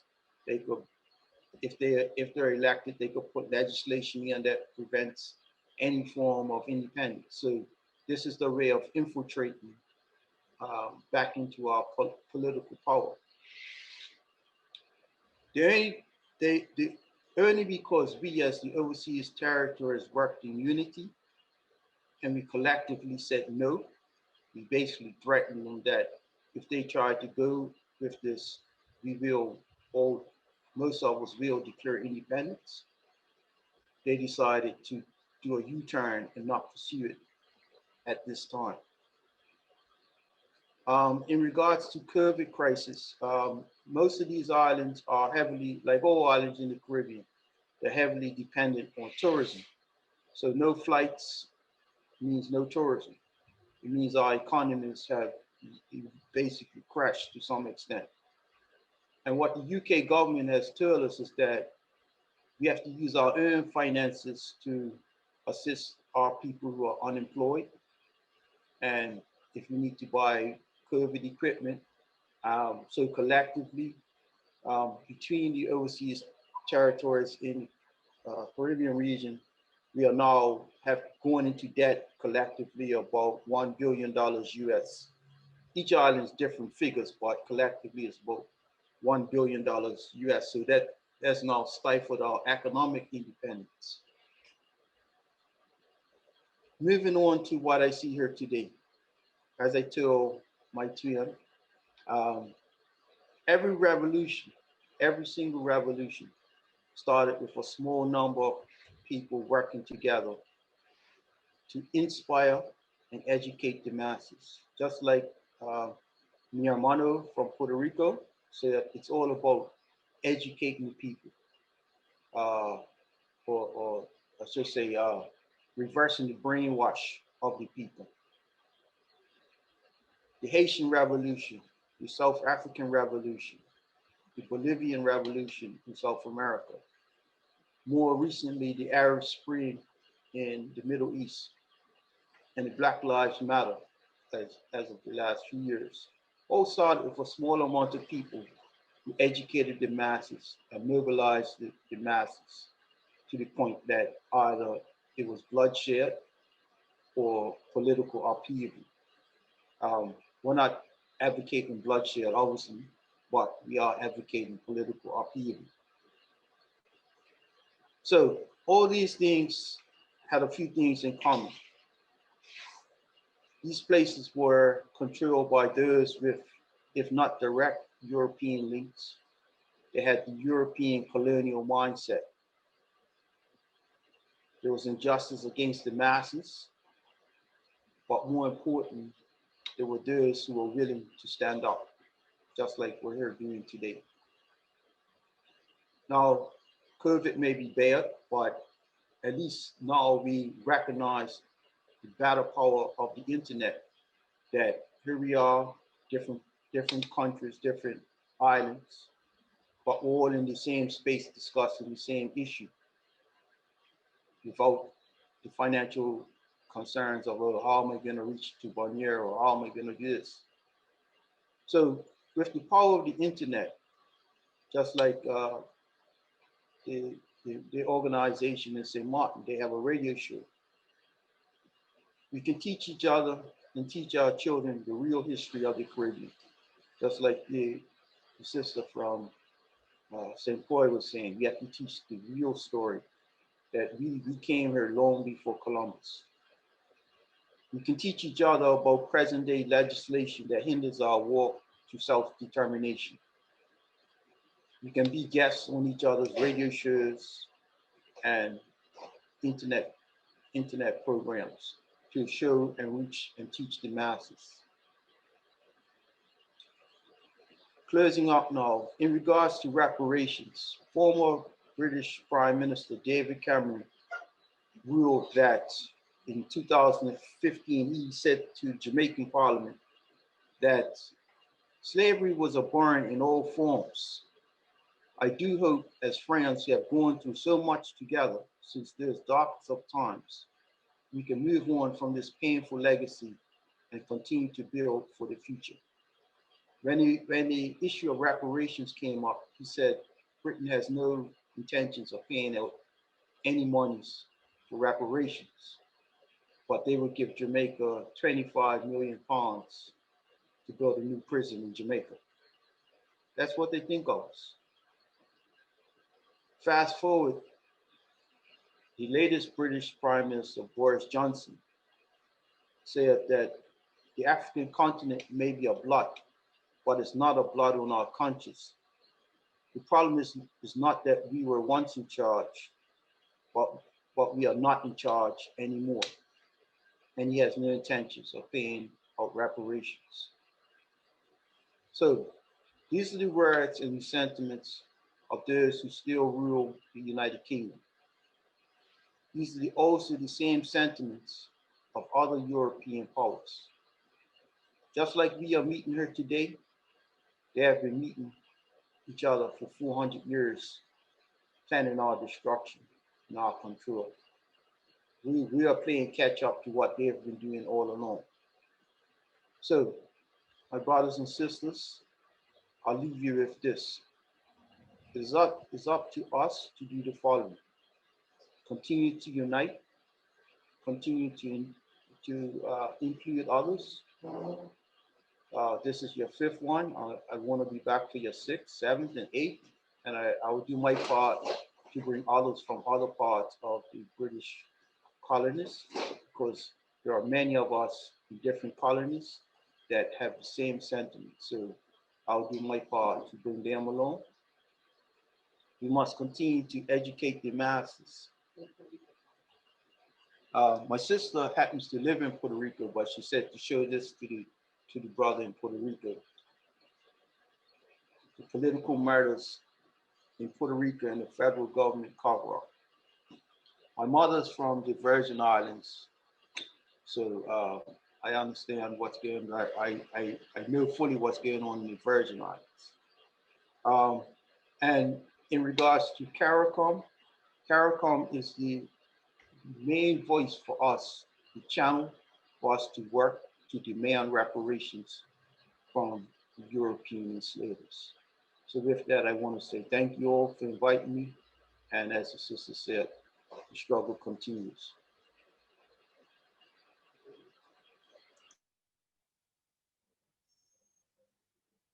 Thank you, Mr. Thomas Famous. Thank you. I want to invite from St. Eustatius, Mr. Charles Woodley.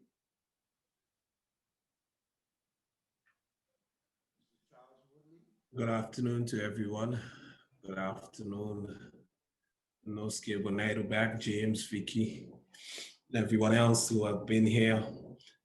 I've been here since the first one, and it's always a pleasure to be here. It's always exciting when it comes around because we get to meet new people and new faces. Jose, I know Jose has been here for all almost. Dr. Corbin, and I miss my sister from San Andres this time, who has always been here, Ludeska, but we know their troubles, and our heart goes out to the people of San Andres. We met Eddie and the others. I met Dr. Sanjira and all the others who have not mentioned. You know, Vicky has a great house and a great pool, and it's always a good atmosphere in Bonaire. So we hope that next year around this time, that we will be able to come together physically and enjoy that bonding. I mean, but we will make do with what we have now. My brother Chris, it's been years. I know Chris from the days that I was baby, coming to my island and spending time with Chris. And, you know, he's not aging. I see I'm getting gray. Chris is getting younger. But I guess, yeah, that's how it goes sometimes. You still got her, Charles. All right. So let me get into what has been happening here in a small synopsis based on time, and in order for everyone else to you know, catch up and have a summary as to what has transpired on Statia. Coming back to the island in 2011, I realized that the mental chains are really, really obvious, and they weigh heavier than the physical chains that have been there all along. And when I look at the mentality, people never believe or did not believe that we have any chance anymore. It is as if the aids, what they call them social aids, and the different aids that we receive is a way of conditioning and setting people in a particular place where they no longer believe that it's possible to be free. It's possible to own or think for yourself. And in doing so, one of the things that the Netherlands would use is the fact of us not being sustainable economically, or even when it comes with our human resources. They always believe that we are not competent or capable to governing ourselves. And this has trickled down, and even beliefs of persons that informally used to sit in government representing the people of Statia. So with a new mindset, we believe that we wanted to bring that change by bringing back all talents, all expertise, all resources of the island of Statia, pooling them together somewhat in a manner of what we are doing now or today, bringing everyone back together with their different expertise and putting them to work. And administratively, as we entered into the elections in 2015, Statia has always had or made their position clear in all referendums that they did not want to have direct ties to the Netherlands, as they call them. We are called a public entity. Sounds nasty to me. You're a public body. It sounds you're open for anyone and anybody. It's a name that I refrain. I do not like to use it. I don't use it. I would prefer that Statia be called either Statia or island territory of Statia. However, many persons on the island have embraced this public entity status. And in moving back to the island and the movement that we started, when we started to govern in 2015, we were told that there is no money, and we will not be getting any money, knowing that our movement, the Progressive Labour Party, is in favor of more autonomy. And coming in that time in 2015 with 2 seats of the 5 seats, and then forming a coalition and making it clear that the agenda of constitutional affairs would be a priority, we realized that persons, especially in The Hague, became very uncomfortable. So we would be constantly bombarded by the Netherlands through their institutions and telling us how we should run our day-to-day affairs and how we should finance our island. In 2016, I was in the late 2016, I was asked by the party to become the commissioner for the government after my predecessor, former member of our party, we had to part ways, let's put it in that way. And in coming in, I must say to you, you've heard these stories before, some of you, in government offices on Statia at that point in time, toilet paper, cleaning supplies, ink, printers, chairs was something that just were not there, or if they were there, they were not maintained or functional. And when going through the books of government, we would have realized that the monies were there to pay these things, but because of the amount of red tape and let's say, processes that we would have to go through, it was creating bad governance. And I made it clear with permission from the government that we would not be working in this format where decisions that normally should take a few days were taking 3 months. There we realized that it was maliciously orchestrated by the kingdom government, or should I call the central government, and their civil servants that they had working on the island.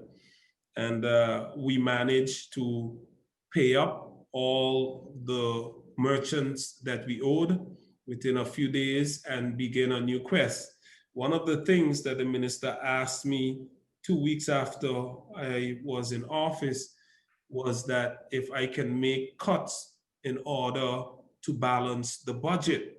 And these cuts would weigh heavily in areas such as daycares, tourism, the public library, and other areas that we believe are very important. And we decided that we would not do that. We went forward and signed an agreement with the storage facility, oil storage facility on the island, New Star, which made a drastic change to our government coffers and the income and our economic position. Also, we were able to clear out some corruption from the harbor, and we were able to bring in more money than any government before to the island and at present. And we decided to move forward in that manner, where we would put our agenda forward in tackling the airport, for a new airport terminal, construction of roads, and dealing with the many issues, the backlog of maintenance that we had on the island. This was not accepted as we on the island had accepted it as progress. The Netherlands saw this as a threat. So in seeing movements, in seeing activities, in seeing things coming together, bringing our brightest and best to the island, back home, and putting hands together and realizing that unity is strength, the Netherlands did what they do best: try to divide and conquer. They made comparisons with Sabre, where they were giving interest-free loans, and we were asked if we would accept interest-free loans also. We refused those interest-free loans because when we look at the projects that were written by technical assistance paid for by the central government, usually these projects have an imperialistic taint of the past or the Netherlands, the colonizing power, and would not work in the interest of our people economically. Most of your materials and your expertise would be coming from the Netherlands. So any project that you would have to invest in would mean that 80%, at least 70% of these monies that or these aids will go back to the Netherlands directly or indirectly. And we decided that we would use the monies locally collected to develop our island in the way we saw fit, not using their plans nor their experts or technical aids. This was upsetting because we were making finally strides economically and financially, and that is not the way it's supposed to go when a colonizer wants to keep you locked. So of course, most of you would know, they started accusing us and saying that we were corrupt and we were mismanaging funds. And this led to the 2018 coup d'etat. We would realize now, since they have been on the island since 2018, that they had an election on October 21st, which they call restoration of partial democracy. I have never heard the term partial democracy until now, but it's like partial pregnancy. Yeah, partial pregnancy. So we have partial democracy. And in this manner, we, again, the Progressive Labour Party, the people went and went out this time stronger than ever and gave us that mandate once more. In having all of this, there's a little fear of persons and even in our party to not step on the toes of the Dutch. But when I look at the agenda to restore democracy, they are asking us to give them the land. So through the cadastre, we would have to give up our cadastre and hand it over to the Netherlands. We have to make all local taxes, turn it over to the central government tax system. So we would not need our local finance department to make any collections. And the list goes on. A nature policy, which favors foreign companies more than the local farmers and fisheries. And as some of you that are in the group chat would see that on Thursday, I went with a group of fishermen, to protect certain cultures, certain heritage that we believe it belongs or should not be touched. We have been bringing them out there. The people are seeing what we have been saying for years, they are seeing now in reality as the Netherlands are more forceful in making sure that they are seen as this strong arm, making sure that our indigenous sphere, our indigenous presence is not felt, or trying to suppress it. I say this, that before I be a slave, I would be buried in my grave. I would not sit aside and allow the Netherlands or any power to start trample on the patrimony of our ancestors or the future plans for the next generation.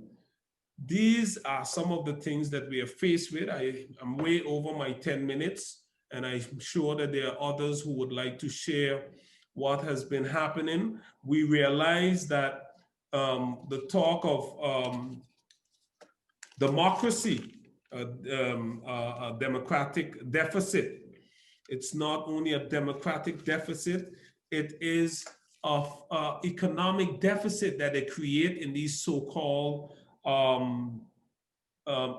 non free interest-free loans. And today, SABRE, who have been throughout the entire process, SABRE was treated as the love child. SABRE today have a deficit, and they are being told by the central government that they need to send home persons or make cuts to their budget. These are things that we refuse to do. We refuse to accept those monies that would tie a noose around the necks of the future generation. And today we are proud that we were not the one doing, or that we were clear that we would not be held responsible for these type of actions. However, the appointed Executive Council of The Hague, and that is what I call them, because they put their persons, they are not democratically elected, they cannot say no. So they are taking the decisions that a democratically elected government refused to take. And I continuously call them out, and I call on the government elected officials to turn back those decisions which are not in the favor of the people of Statia, because they were not taken by a democratically elected government. However, on the other hand, they are taken, it's a conflict of interest because this executive council has been hired and is being paid by The Hague. I can go on, but I won't go on. I will give someone else an opportunity, and my number and information is available by Vicky and James and Noske Bonedo back. So if you would like to contact me at any time, I am available to give more information. This is what it looked like at present on St. Eustatius. It's not pretty, but the struggle is real, and COVID, as most of you has mentioned, has given them an extra dynamic to become even more lawless than they were before. Thank you for the opportunity, and I hope that you can take something out of what I said today.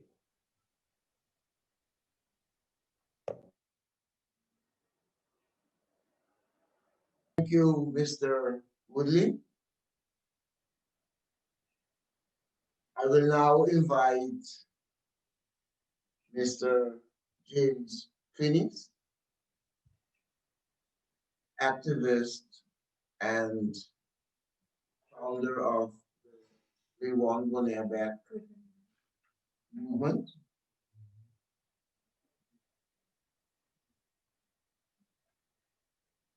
James?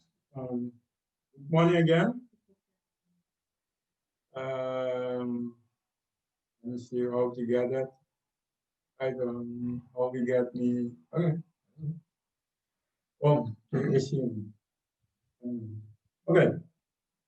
Good morning again, but for everyone who came in later, thank you, Sydney. And I wish to thank also and make notice of some people who join us from all across. First, I won't mention all the names because there are so many names, but I still mention our brothers from St. Martin, Rhoda, and from Curacao, Orphelin, from San Andres, Corinne, from Puerto Rico, Jose Lopez, from the Guyanas, Mr. Charlotte, and Mr. Pindar, from the Virgin Islands. She has been a great help to us today in the background. Technical, Sanzira. Thank you so much, Dr. Sanzira. We're happy to have you. You are our angel today, you know, to back us up 100%. Thank you, Mr. Famous from Bermuda. We now have a new real warrior step inside between us. We hear you, I hear you, I understand you. I know how it feels. That is how we feel here. So I think we will move this. We need some people like that. We have some emerging in the Caribbean, so nice. Charles, yes, we know you. You will be there, you will be there. And we will be there in your face all the time. We won't walk away, Charles. We will with you and we'll stick with you. We will get this done. And for sure, we have also other groups who we want to acknowledge this morning that are with us, who get us exposed in the Caribbean, because we are from the Southern Caribbean. We speak Papiamento, we speak Dutch, so nobody knows that we exist. No, nobody knows that we existed here in the Southern Caribbean. They know nothing about us. Like San Andres is a little more on the side, and Providencia, we are also on the side. The Eastern Caribbean didn't know about us, but we make our big efforts to get them known. So with that, we thank the Caribbean Path Coalition who give us a foot in the Caribbean, and also the Caribbean Peace Movement who recognize us and give us a push to get our message across the Caribbean. And from there, we have friends in Jamaica, I see today, and also from Barbados, we have Mr. Laye, a special guy, Buddy today. Buddy, good morning. So we also have people from Guam with us today. We also the Caribbean Conscious. We also the International NCO BRA Affair Commission was with us. We also the Pan-African Council, and also the many thanks for the solidarity letter from the Universal Negro Improvement Association of the African Community League. So it is not about Bonaire, Curacao, Aruba, and the Dutch anymore, where we started it. It's about all of us now. Yes, it's about all of us why we're here today. So they thought they could hide us, but we break out. Break out big. So guys, thank you for being with us, because now they know we're here, and we will stay here till we get out of this, because we won't accept this to get further to our future generations. That's why we're here today. We took the responsibility. We took the responsibility. That's why we sit here today, because we are responsible for them.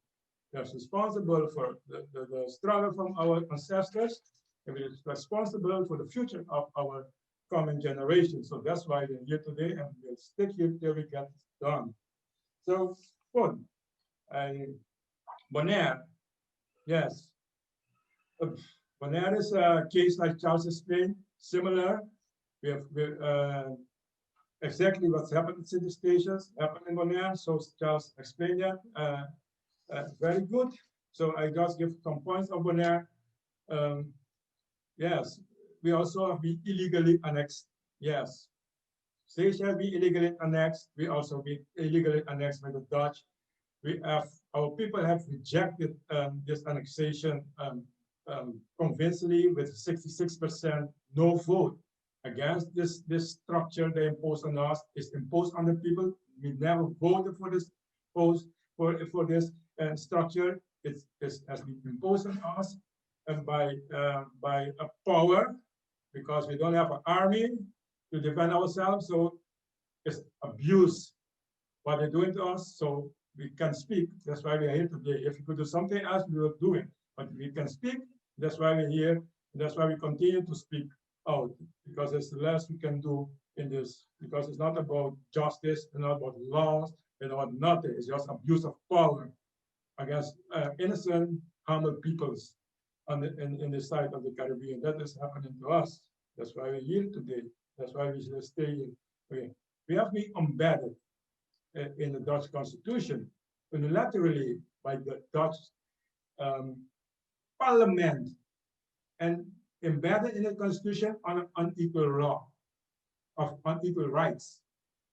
So they integrated us without the voting for integration, that's annexation, but then they applied law that says we are Dutch, that everybody says they're Dutch, yes, they have the same passport, yes, but we are unequally, we're not equal to the Dutch European.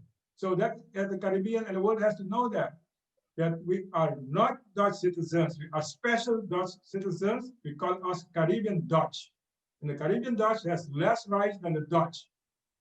So if they call us Dutch outside, no, we're not Dutch. We are Caribbean Dutch, some special sort of Dutch people.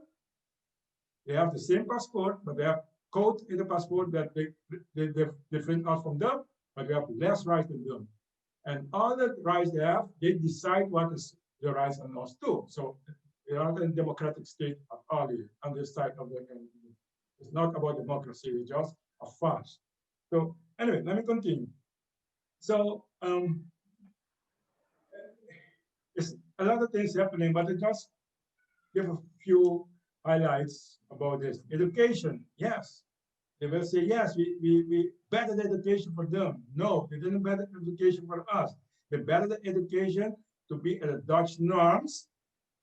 Why? Then they can immigrate. Yes, they're immigrating. The Dutch kids and the Dutch teachers and families are immigrated to live on Bonaire. That's what they did with our education system. They changed it to Dutch norms, not a Caribbean, Bonairean, of South American norms.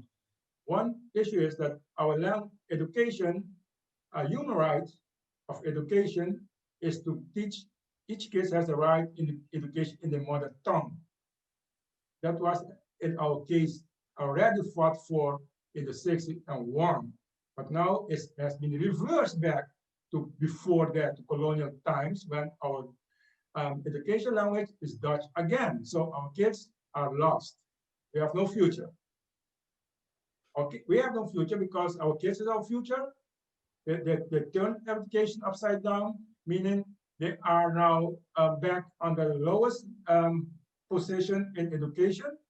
They don't make it to the higher grades. Of course, one family can fight for the kids, that you can count them, the other kids, but the majority of our people, our kids, are resorted to the lower grades of lower system, and they even create other kinds of education system to keep them in school because they're dropping out. They create out one more dropout system. It's going down. The development is downwards in education, not upwards for our kids. So that's one place. The other thing, they say healthcare. Healthcare, yes. They say invest a lot of money in healthcare because, yes, to tell the immigrating people that we have a high standard European level healthcare. That is for them. For our people, the healthcare become like a modern, concentration camp, I call it. I want to go in that level, but anyway, yes, healthcare become to eliminate our people. This is rate. Our death rate exploded after they took healthcare over. That means it's legal, no? It's legal for them because they introduced an euthanasia law. In the Caribbean, South America, they say we don't know what is euthanasia.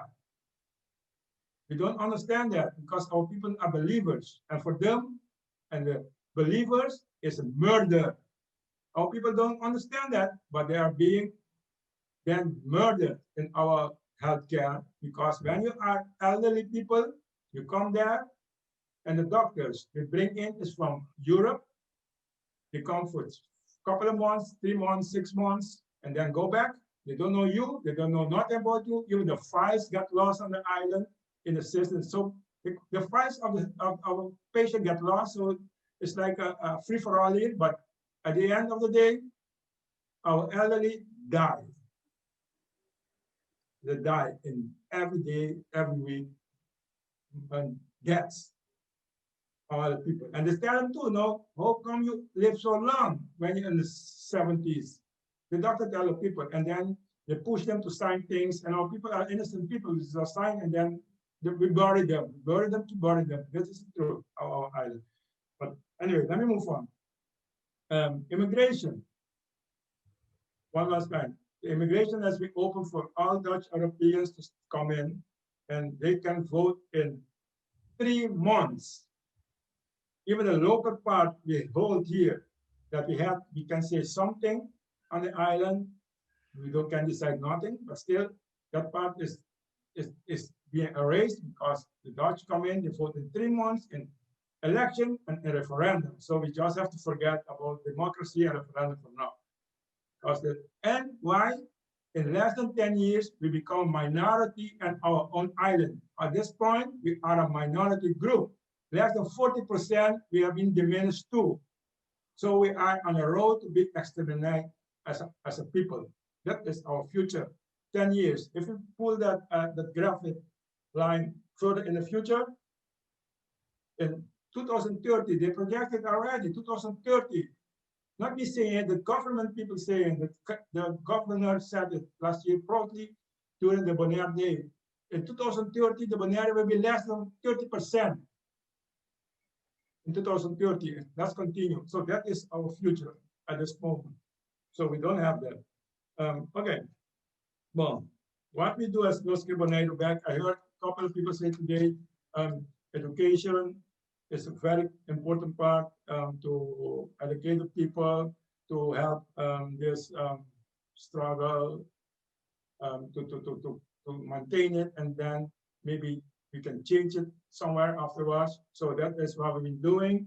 And that's why we have our 5th conference this year. But on the island, we have been doing a lot.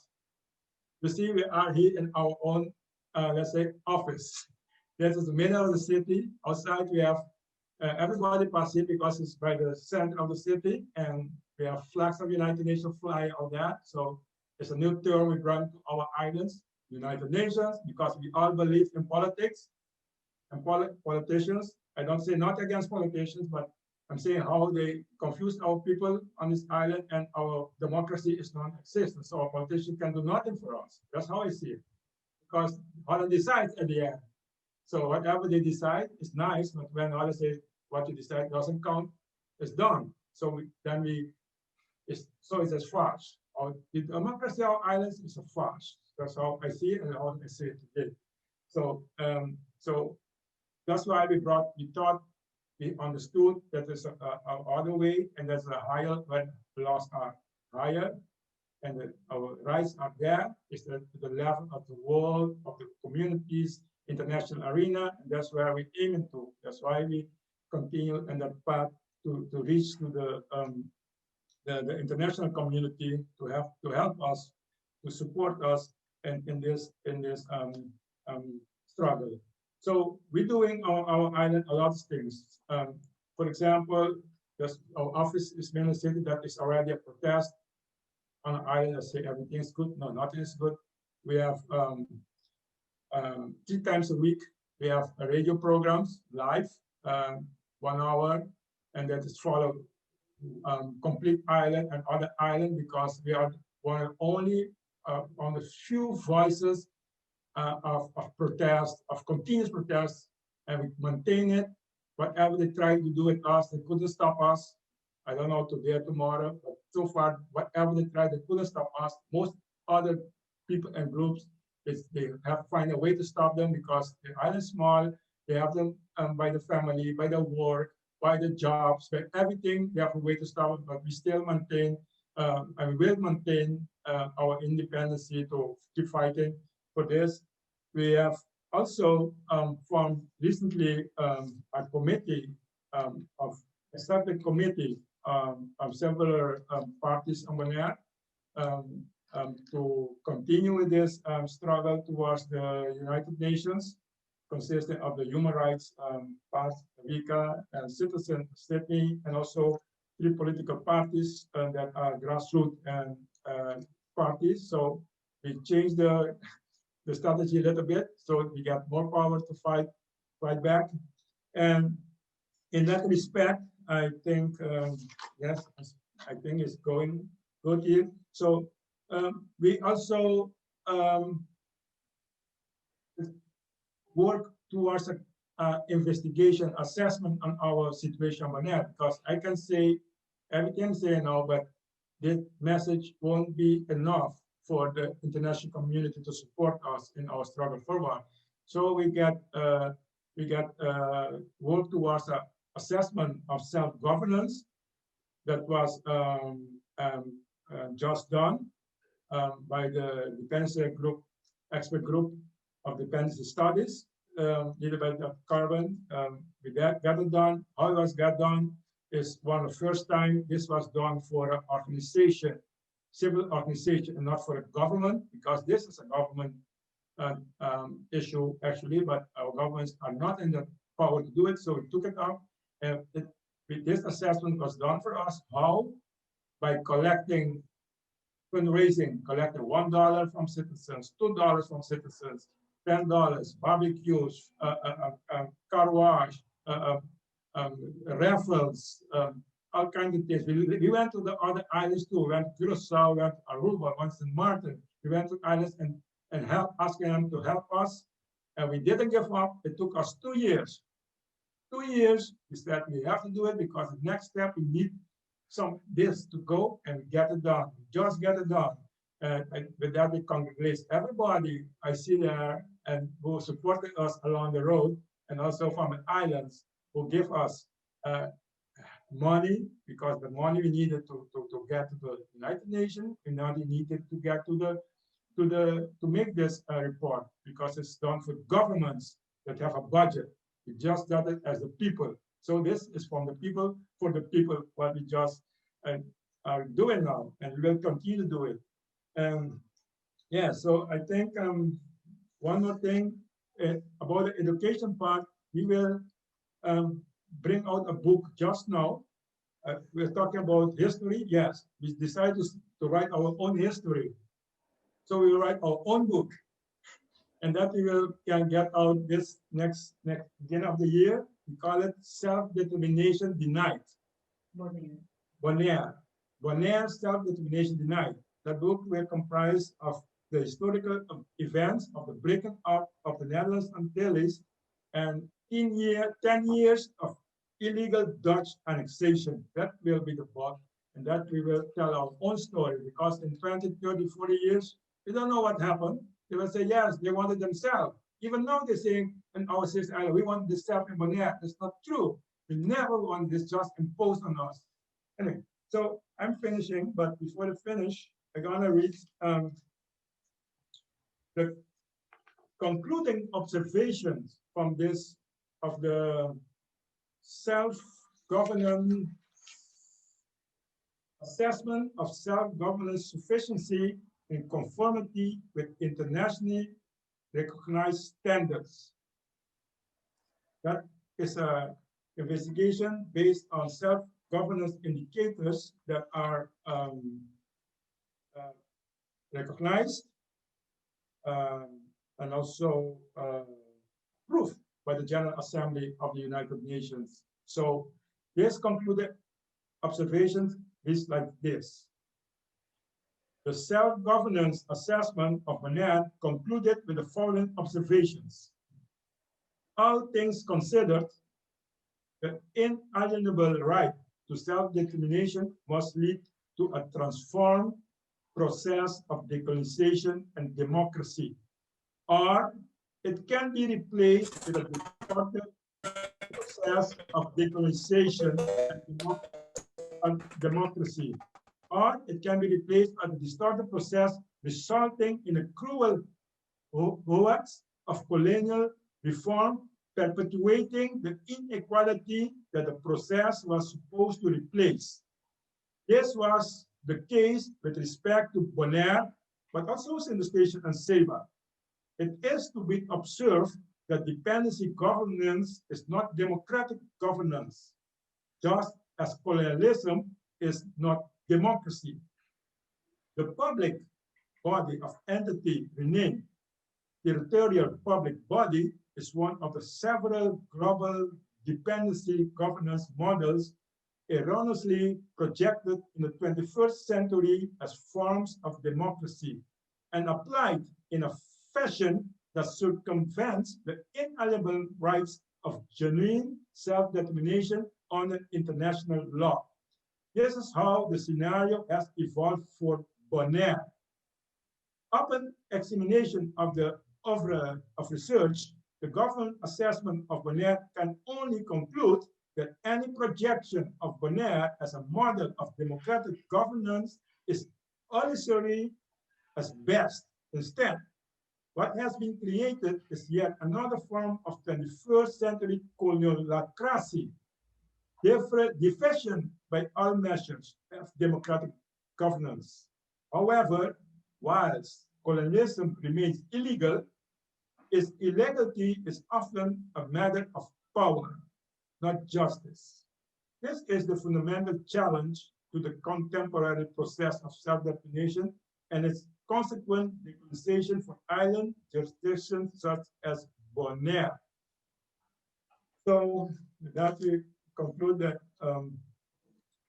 power, they have it in the military, etc. But we have the power of unity. That's why we're doing today. And with that, look at the Caribbean, we'll look at the reparations. We think the reparations for us mean decolonization at this point in time. So thank you all. We will continue being in contact, and later we have questions, and we will be glad to answer them. Thank you.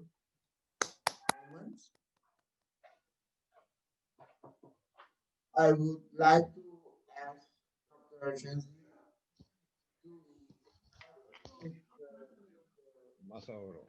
the written questions. Okay, some of the questions that are coming forward in the chat, and I'd like to go back to what was the beginning. Is there something in trying to realize in how far the victimized syndrome is affecting us all? And that was an open question for any of the presenters. It's like any sickness. If you break your arm, you want a proper x-ray to see where is it broken so where they could put the cast, right? If you have a toothache, you don't want to pull out the good tooth, you want to pull out the tooth that's bad. Us as Black people, people of color, mixed race people, we've had 400 years of indoctrination that we are less than, whether you're dark skinned like me or not as dark skinned like Jose. We've had 400 years of telling us that we are less than. And us collectively, we operate under that sphere that if a white European tells us or a white American tells us, hey, McDonald's is the best thing for you, you go eat McDonald's. If our ancestors are telling us that we should stay away from red meat and eat more plant-based thing, we're like, no, that's craziness. That's ill African tradition. That's ill indigenous foolishness. So that's part of our victim mentality. So that falls into this thing that is, of course, the Caribbean, whether it's in, say, Martin, Puerto Rico, Bonaire, Bermuda, Cayman Islands. As long as the white person, the white European or the white American is telling us that the status quo is what's best for us, we collectively fall into that. So we have to accept, do that x-ray and accept that, yes, this is a major stumbling block for our own self-determination. This is a stumbling block for us to understand that we don't need these people to tell us what to do. Again, for us that are in colonized places, in Statia, for example, they had to fix some roads. And they told the local government, oh, you don't know how to fix the roads. We're going to bring in somebody from from Holland to do it.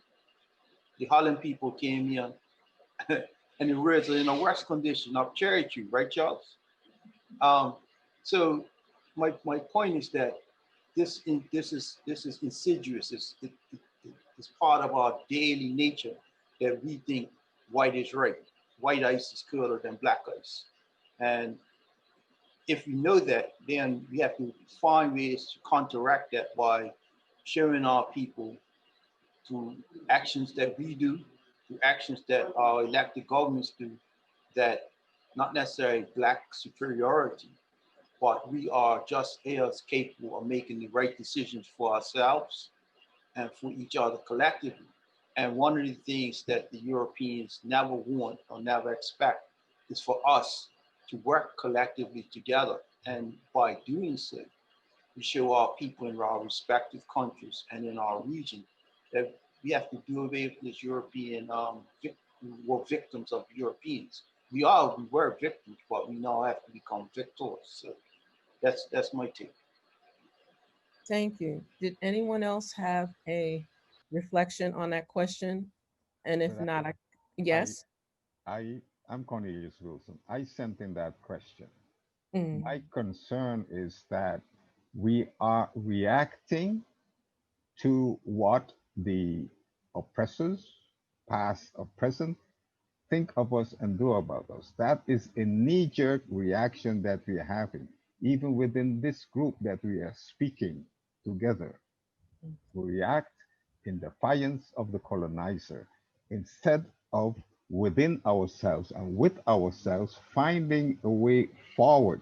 It is well and good to know of your past, but continuously going forward backwards is not a way that will lead to any justifiable reality. mhm, This is what I'm trying to get at. As this displayed, and you could go back through all the speeches that were held today, mhm, and all of them show varying severe to mild degrees of coming out of the victim syndrome. We are mm, not victims. I am not struggling to be free. I was born free and I remained free. I do not have to liberate myself from nobody or no one. I just have to find my brothers and sisters and us together create our future. The present is here, the past is there. The past is behind us, it's not with us anymore. mm, We will not continue living in the past. We must look ahead. My comrade, Thomas Famous, in mentioning the revolutions, he forgot to mention the Grenada Revolution, where the people of the island took power and utilized and exercised power themselves. Now it ended tragically. We all made severe mistakes. I forgot to say that I was part of that in that revolution. We all made severe mistakes and we should build upon that. But we started out defining ourselves and not letting any circumstance other than ourselves define ourselves. This is the background of the question that I put, that we should realize that we are acting and thinking still out of a victim syndrome, and let us free ourselves from that firstly. Then we have a greater chance of getting ahead and creating a good future for ourselves and our descendants. Thank Thank you you, for listening to me. and thank you for sharing that. I just want to add something that was part of that question and some of the other questions that were raised. So I want to read something. As a matter of fact, I think for the purposes of what it was just said, I'm going to do my best to at least share the screen, because I don't wish for people to think that this is something that I'm saying of my own volition, right? As in regard to how we look at this particular piece. This is coming directly from the a people's historical journey to self-determination. And when we speak of these things, the victimization piece, that's a perception, but many times persons are speaking what they know is truth to power, because we have not had the joy, make sure I say it clearly, we have not had the joy and the opportunity to even express even the we sovereign, we free all the time. So if anything that I said came across as I am focusing on the reactionary element, I would apologize for that, because the intention and the focus has always been to start from a place of our empowerment, our place of freeness. So I want to just share with you how the Virgin Islands in particular were viewed by the leaders in the 1920s. Remember what I said earlier. Virgin Islanders, a quiet and humble people, should not be allowed to rule themselves for 100 years. And when so, should be done under white rule, for there are militants among them. This is the quote of the naval governor, Sumner Eli Wetmore Cattell, of the newly created Virgin Islands of the United States in 1922. We're talking within a 5-year period from the date of the transfer and purchase. And the reason I share that is because it may appear that persons are reacting, when in actuality, they are, it's not just defiance, it is the consistent resistance, and it is the consistent resilience that is essential, so that persons don't just respond and react to what happens this year, what happened that year, what happened in this skirmish, that we do these things in a disciplined, organized, proactive, and engaging space. And you're right, Grenada is an example. We could go around the region. Everybody had their uprising and thrust, and for some it was pure fire. For some it was just acquiesce. For some it was being real bold. However, it's really important at the end of the day that we recognize that some of these discussions and discourse are the preliminary place, so that we can actually get to that action proactive plan. That's what, at least what I was sharing, was coming from a place of a very Pan-Africanist, let me be more specific, a very global African indigenous space. Because many times we come and we're so busy apologizing to the apology of the sanitizing, to sanitizing the history, that we don't even get to just say, we want it done. And we decree, not declare. We're not waiting for another piece of paper to say we're free.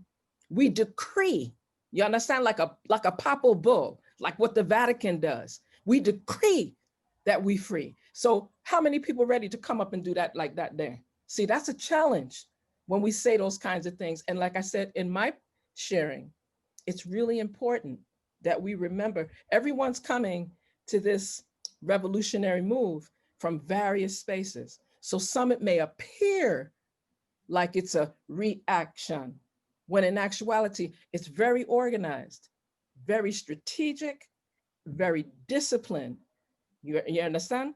And very revolutionary. And I just needed to share that before we go to these other questions, because there's a lot of questions coming up now. Give thanks. And Sister Dr. Rhoda, you said you had a particular question for someone. Are you still with us, Sister Dr. Arundel? Yeah, unmute. Yes.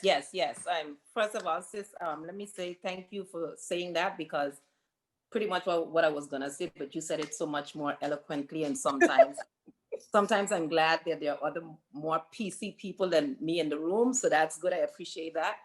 But the other thing, I had a question in particular for our brother from Curacao, right? That gave the presentation, and why? Because I knew Mr. Herman Wheels personally, met with him a couple of times, and now that he has passed, and that Pueblo Soberano seems, again, you would clarify, brother, if this is correct, but seems to have changed from the philosophy of full independence for Curacao. I'm curious as to what motivated that perceived change of direction, because you said in your presentation that independence was not the thing, that Pueblo Soberano is now after. So I'm curious as to what caused that change, and if you really believe that that's the best for the people of Curacao. Okay. Pueblo Soberano is after full independence, but what I said is that there are the United Nations gives us 4 different options to choose from to become a Pueblo Soberano, to become a sovereign nation. That is what I said. And you see, there are a lot of, there's not a unity in Curacao, but so from a pragmatic point of view, what we want is at least we want to try to promote sovereignty in Curacao, but not sovereignty as in integration in the Netherlands.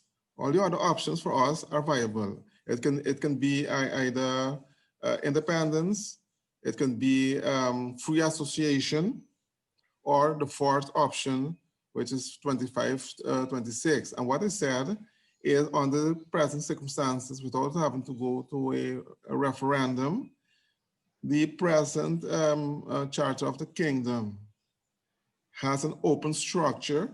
That's an open structure. Since we, at least St. Martin, Curacao, and Aruba are partners in the charter with the Netherlands. It literally says in the Dutch version, we are equivalent partners. In the English version, which was sent to the United Nations in 1955, it even says we are equal partners in the kingdom. Okay, so that gives us a different perspective of looking at things. And since the kingdom, not the Netherlands, but the kingdom is the entity that deals with international relations, it's the kingdom of which we are a partner, is member of the United Nations. So we have, and this has created a very unique, if you want to call it strange, situation in which on the one hand, you can look at us as a colony, yes. On the other hand, we are a member of the United Nations because it's the kingdom is a member of the United Nations, and therefore we are co-members of that membership.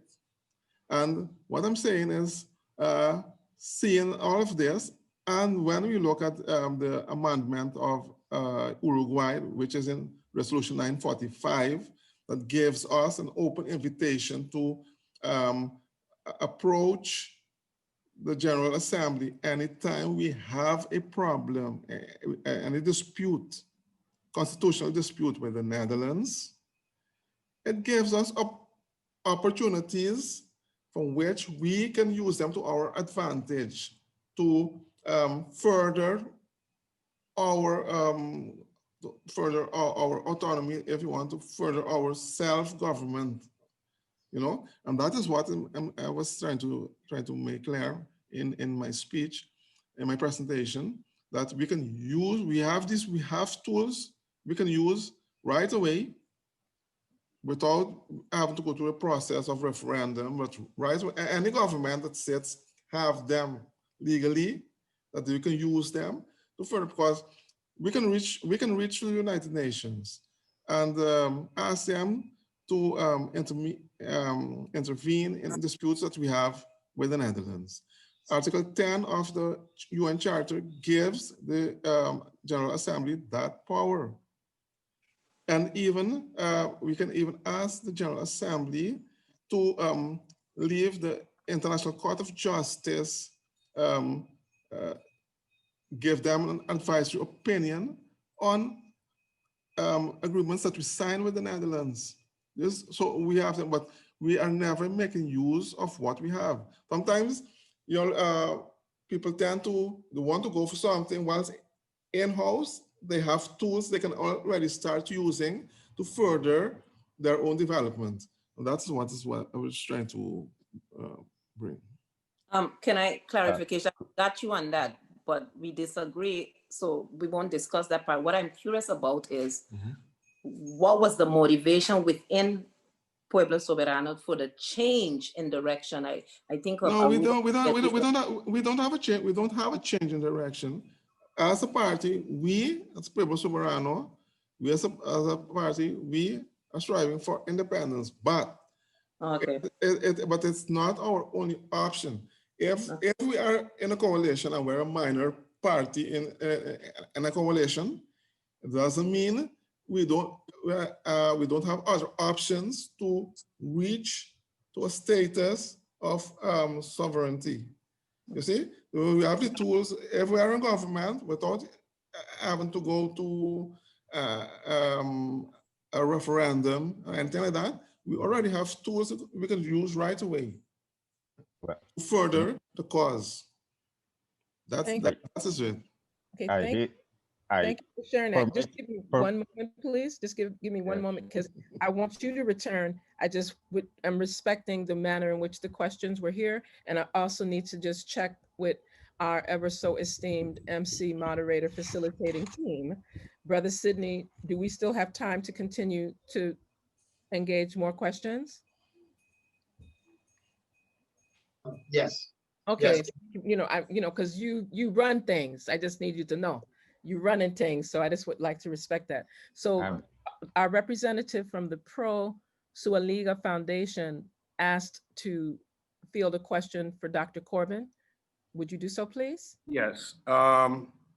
So my question to Dr. Corbin is, as Brother Disrael stated correctly, is that all of the 6 islands of the former Netherlands Antilles were given amendment by Uruguay that we could bypass certain procedures, et cetera, through the Uruguay amendment in Resolution 945X of 1955, where we don't have to go through the same procedures because Uruguay saw in 1954-55 that the Kingdom Charter was in gross neglect of international laws regarding Chapter 11, a full measure of self-government and a right to self-determination.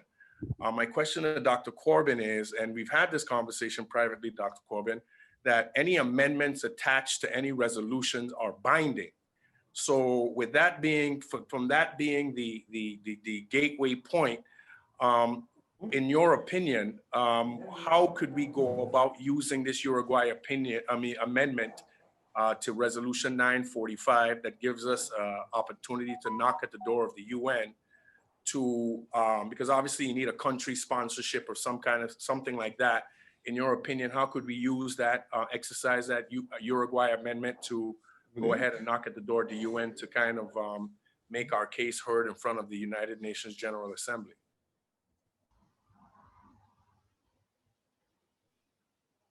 Dr. Corbin? Is he there? I believe he was. Yes, he's there. He just has to unmute. Oh, he just has to unmute. Yeah. All right. How about that? Perfect. Okay, good. Okay. Did you hear the question, Dr. Corbin? Yes, I did. The amendments were of course adopted and therefore part of the resolution. So one has to take the entire UN resolution as a whole. As I read it, there is no specific mechanism for engaging the United Nations in this process. I recall reading in the media that there has been a letter sent by a number of organizations and political actors in Curacao to the General Assembly. I would be interested to know if there was a response from the General Assembly to that. The United Nations recognizes the kingdom as the member state. I note with interest the reference to the autonomous countries as part of the state and therefore having an international personality sufficient to address the United Nations. Anyone, of course, can address the United Nations. The question is whether a credible or adequate response will come. So that's one way of addressing this at this point, if there is going to be some approach. All right. Now we talked earlier privately, as noted, about this need for a member state to be, or a group of states certainly, to be the ones or the one to bring the issue, to identify the specific mechanism in Resolution 945, which seems to be very vague and general. The question of how do you address the UN and how do you get a credible response? How do you bring the parties to the table? This is is to be determined. I am waiting to determine whether or not there was a response from the UN to the earlier request. Notwithstanding that, obviously, if you can identify a country or countries, and we earlier in my presentation, I made the point of our hemisphere. It is unconscionable that the level of colonialism in the Western Hemisphere is left unaddressed by the countries of the hemisphere, when it's European and North American countries that are perpetrating this crime in the hemisphere. So that may be very well the first place to go. Obviously, there are other considerations. These are political considerations, and in many cases, economic considerations as to why countries may not want to, say, take a position that would be opposing the European Union. So, these are issues that all have to be taken into consideration. I don't know whether I answered the question, but it's not a question that really has a direct answer. Thank you. If I may, I want to pause for a moment, because this particular forum is going to focus based on how the organizers established it, on the initiatives, the various interventions that have been done in respective areas.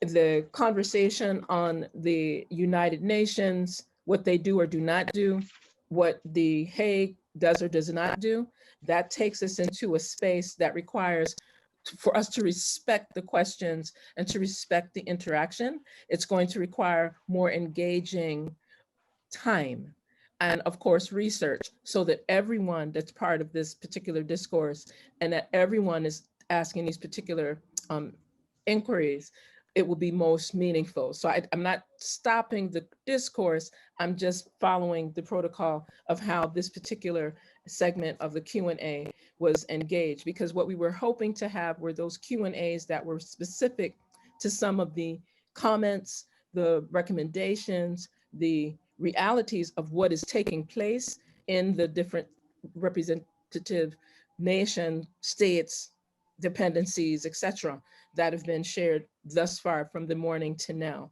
Because otherwise this will become another layer of different discourse, and we just would like to make it most respectful in that regard. There are some other components, and I keep referring to the organizers. Brother Sidney, how much more time do we have before we're preparing to close, please?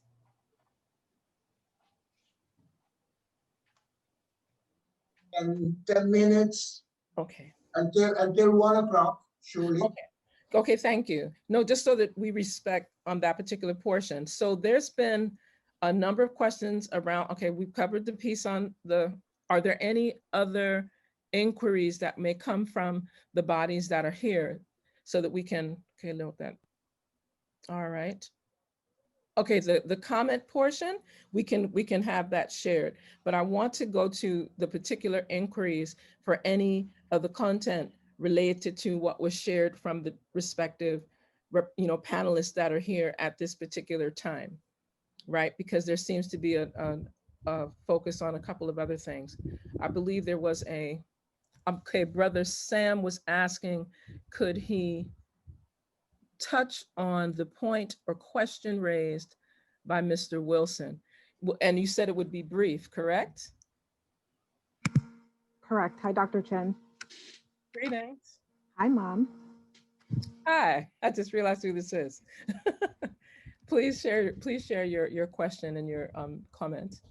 Okay, so based on the initial question and then his explication of the same, I guess just kind of rallying back on your point, Dr. Chen, would be that as much as it may look like a knee-jerk reaction, or sometimes it looks like we're being reactive, we have to remember that we literally come from a people that our history, by and large, is not written. We are people whose history was documented through dance, through folklore, through song. We lost a lot of that with colonization and imperialism, and then even with for lack of a better term, the indoctrination and implantation of what you would call your colonized intellectuals, which are the ones among us who look like us, yet will be the first ones to rush in and discredit the voice of the people. So much so to appease the power and keep their juxtaposition of closeness and friendliness to the power for their own political and personal gain, which is something that we know is rampant throughout the region, whether we like to admit it or not. The issue is that we have to remember that for us to move as a collective people, everybody has to understand. It's the same thing of until you know the gravity of the offense, you cannot then remedy the offense sufficiently. This is why conversations such as reparations are often poo-pooed and met at these, oh, they're just lazy and don't want to work. But if you don't take into the account what that period of free labor, for lack of a better term, really entailed for the people who were subjected to it, and then what that then did for the generations of those people that came after, you can never understand the gravity of the loss that those people faced. Therefore, you cannot properly compensate them for the same and make somebody whole. So until we all are aware of what the history truly is, not his story, but our story, our we story, as we call it at Caribbean Conscious, until we know we story and not just the BI story, but everybody's story. Because it's not like the mainland US where somebody was split apart from their family and sent to another state. No, you were sent to Barbados, you were sent to St. Kitts. So we are literally one blood, one family, separated by water, and then kept ignorant of each other. So because we don't know about each other, it's easy to pit us against each other because Jim's dad and Bob's dad don't get along and Jose's dad don't get along with Manuel's dad. It's a simple thing. We're literally children being held hostage by parents who have big egos. Until we understand that we are one and we all have this collective wound that still needs to be addressed so it can be properly healed, we have to keep bringing up the history, because it's only when people are all aware and all awake to the extent of the gravity of what has been done to us as a region and is still being done to us, we can never then collectively move forward in the vision that you said we need to now move forward. And because we are free, and I've never been free. Technically, yes, but realistically, no.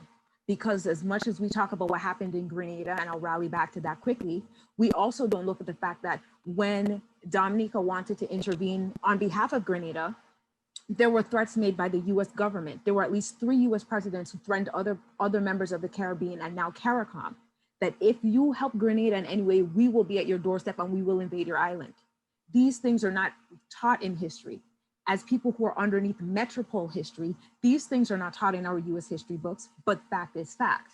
There is no such thing as a sovereign nation within this region because we are still under the auspices of the bully that is the United States and the other metropole powers. And until we acknowledge it for what it is and move realistically from where we are, we cannot get to where we want to be if we continue to disillusion ourselves to think that we're free when we're not. Because like I used to tell my students, if you put your head in the sand, it doesn't mean that the lion can't see you. It just means when it comes to nyam out your skin, you can't see when it comes. So we need to be realistic, open our eyes, and move forward in a realistic manner. Because once we keep this thing of we're bigger and we're badder than we really are, this is how they keep you in the place that they have you. Because ignorance truly is bliss, but it's only blissful until you eat the clot. By the way, good to see your face, mommy. Good to see you too. Good to see you too. Good to see you too. I think that with that, we will take maybe another question because our questions seem to come with inquiry and commentary. I see here, thank you very much for that reflection, that there's been okay, Elder Reverend Buddy Larrier asked here, moving from, his question after sharing the commentary around CARICOM Reparation Commission. Let me read the whole piece first for the purposes of those that are viewing and as well as listening. On October 12, 2012, the government of Barbados established a National Task Force for Reparations. In 2013, the CARICOM Reparations Commission was established in the same year. The World Social Forum proclaimed October 12th as the International Day for Reparations. In 2017, the CARICOM Reparations Commission proclaimed October 12th as Caribbean Holocaust Day. My question is, should we endorse the proclamation by the World Social Forum and call on CARICOM to table a resolution to the UN for October 12th to be designated as the International Day for Reparations? And again, this is taking us into an area that we would like to respond to with some degree of brevity, so that at another forum and another opportunity, we can really give it its due justice in regard to response. Are there any of the panelists that would like to weigh in on sharing commentary?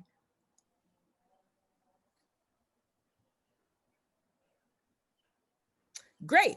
So that means that I get to say something. So wonderful. Thank you very much, Reverend Buddy Larrier out of Barbados. And I want to add this particular piece. So whether or not this body chooses to endorse that particular position as you shared, it would require that everyone look at those particular documents and properly vet whether or not this is a call that should be coming directly from CARICOM for the Caribbean region, or if it's something that would be more beneficial being seated in what the United Nations already does. And let me express my perspective, my organizational perspective first though, because I needed to go beyond just my individual scope. So we have organizations like the African Union that has not been really engaged outside of certain relationships with non-governmental organizations and in limited conversation, of course, with CARICOM. So that may be a place to put those particular types of conversations if the body, and I'm saying the body, this organizational group elects to do so.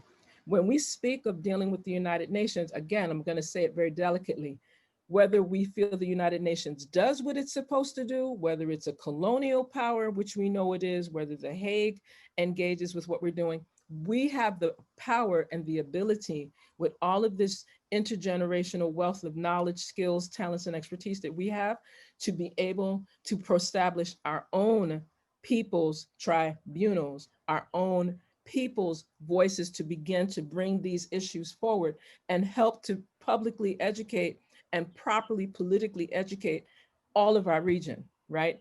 That's part of the charge of why this particular 5th International Conference becomes so important, because the issues that are affecting San Andreas, Santa Catalina, Isla Providencia are now on a more international space. What's happening in the former, and I will say former Dutch colonies, because the fact that there's a voice of activism and struggle to get released from this Eurocentric, European, institutionalized, racist, sexist, I keep coming to that, as well as classist oppression, because it means that we're calling out capitalism, we're calling out imperialism, we're calling out Zionism, and we're calling out this new type of apartheid that's now happening in the medical field. And I mentioned that very delicately. If persons missed it, I want you to get it, because these are all the different elements that are affecting our ability to even engage and utilize the tools, as our colleagues shared in regard to Curacao. The tools that we have, they have been damaged. So many times, even when we start to use the tools that are supposed to facilitate our engagement, they fail to do so, because there are now these new systemic orders to even make what's supposed to work for the people not authentically work for the people. So that's another area of conversation. When we talk about the Caribbean, the CARICOM's Commission on Reparations, there's a lot that's going on right now, and in this gathering tomorrow, that particular kind of question may be better vetted, because we will have a representative from the Commission for the Elimination of Racial Discrimination, as well as the director of the Center for Reparations and at the University of the West Indies, and the embodiment of the Honorable Dr. Vereen Shepherd. That may be that question that can go in that space, because that way she can speak to the UN, the NGO, the institutional, the regional, as well as her sitting as vice chair of the same said Caribbean Reparations Commission. I think it's important to navigate that particular question.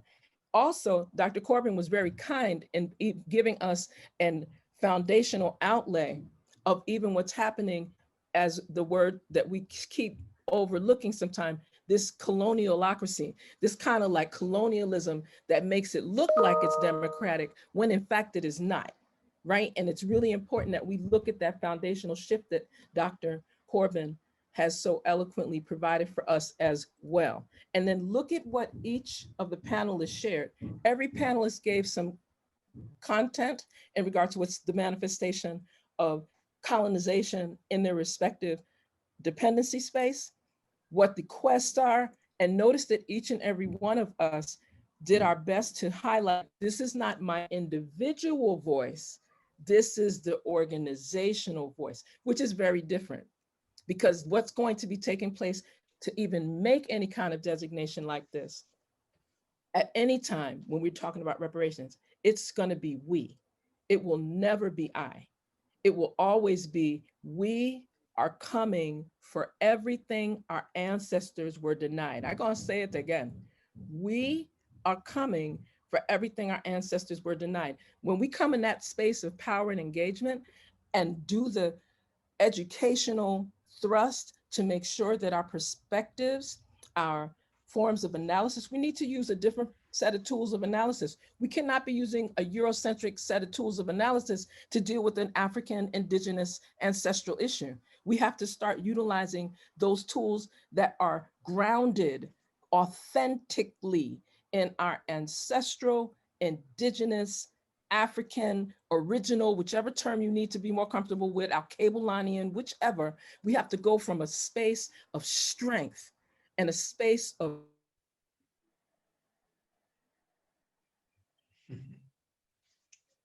Oh boy.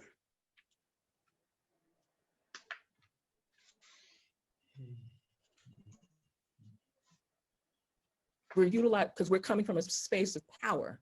We can no longer come from a space, I agree with the brother, we be in the space of freeness. Give thanks. So any other questions or commentary on that, please?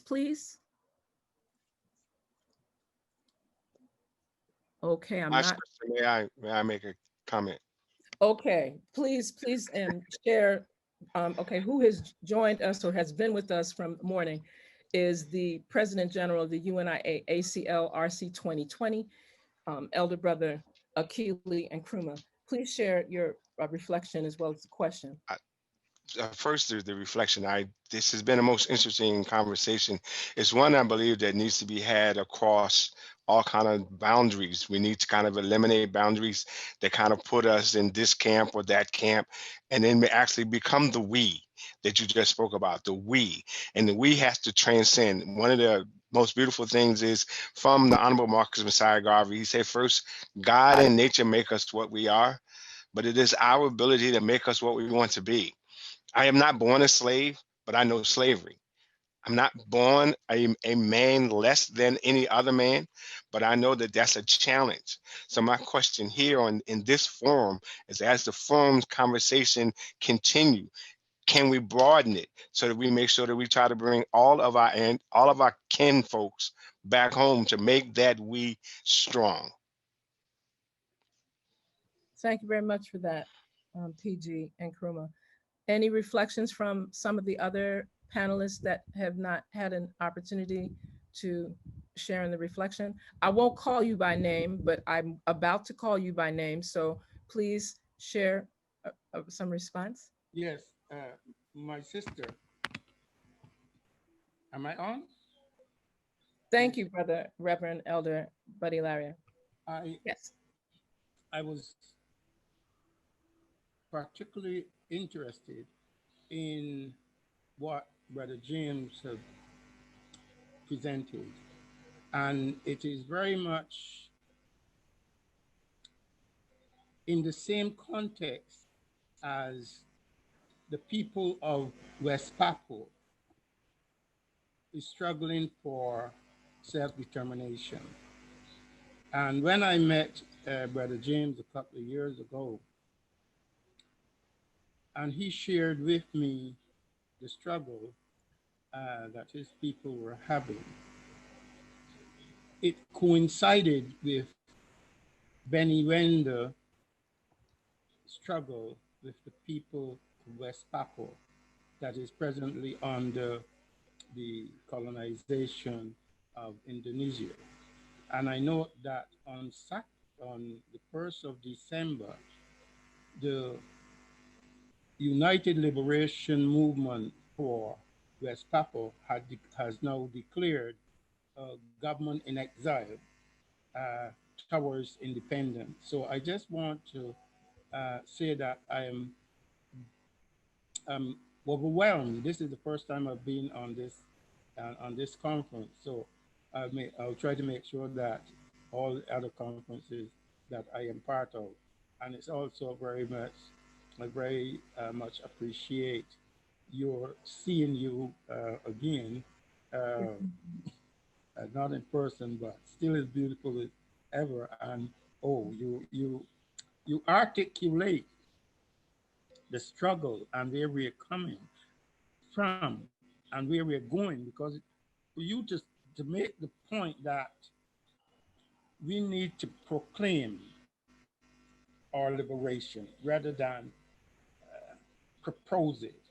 You're saying that the pandemic is has awakened us to a new reality or to an ongoing struggle from March till now. I mean, it's so exciting. And what I am concerned about, because as you may, I'm sure you're aware because I've shared some of this before. In 1989, I found out of the genocidal plan to depopulate the world. And when we say the world, you know what we're talking about. To depopulate us as Black people from the lands that we own that is so rich, but the people are poor. So the pandemic that we are experiencing is part of what I saw back in 1989. And I took the initiative in 1990 to warn the people of the world that this was coming. So what I'm saying to you, I am so pleased that this conference, that I heard about this conference and to be part of it. So it's good seeing yourself and James. And I'm learning so much from the panelists of the struggle, the ongoing struggle, because it's not. And I want to say one with this thing to close. There was a brother earlier that said that he's free. But I say this, look, the world, from what happened as a result of Columbus landing in the Caribbean, the system, a system was devised. And we are all part of that system, whether we like it or not. I have done a diagram of the system, and I dare anyone to tell me how you can get yourself out of the system.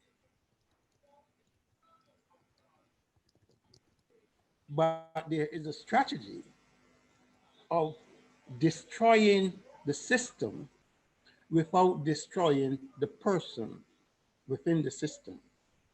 And I would, at some point, I would really like to share my thoughts with some of the people around the world who are struggling to get rid of the system. And with that, I really want to thank you, Reverend Buddy Larrier, because we want to get some closure. I've been given my notification. There are about— We reached the end. Thank you, Brother Sidney. Yes, thank you, Shanzira, Dr. Shanzira. We reached the end of our program for today. I like Mrs. Vicky to say something, some final words. Thank you everyone so much for attending our 5th symposium. Before we close, I would like, for customary, to ask Dr. Corbin for his final words. I know he's backing out, but just for us as our tradition, for him to be say something small Final words, Dr. Garvin. Thank you.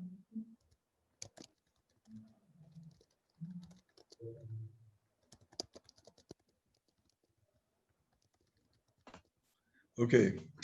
Final words. This has been very enlightening. We come from different perspectives and we have different goals, but we have one common goal, overarching everything, and that is the freedom, democracy, and self-determination of our people. So we should never let any differences we have, which are minor, detract us from our common goal. And actually our unity is what will bring this forward. A very interesting conversation today, and tomorrow would be even more enlightening. And we will proceed and welcome to all of the new energy which has been brought to this table. Welcome to all who have expressed their views, and we will continue this discussion. Thank you. Thank you, Dr. Clark. And also thank you to everybody to participate today. We will see each other tomorrow at 4 o'clock. So have a nice day and till tomorrow.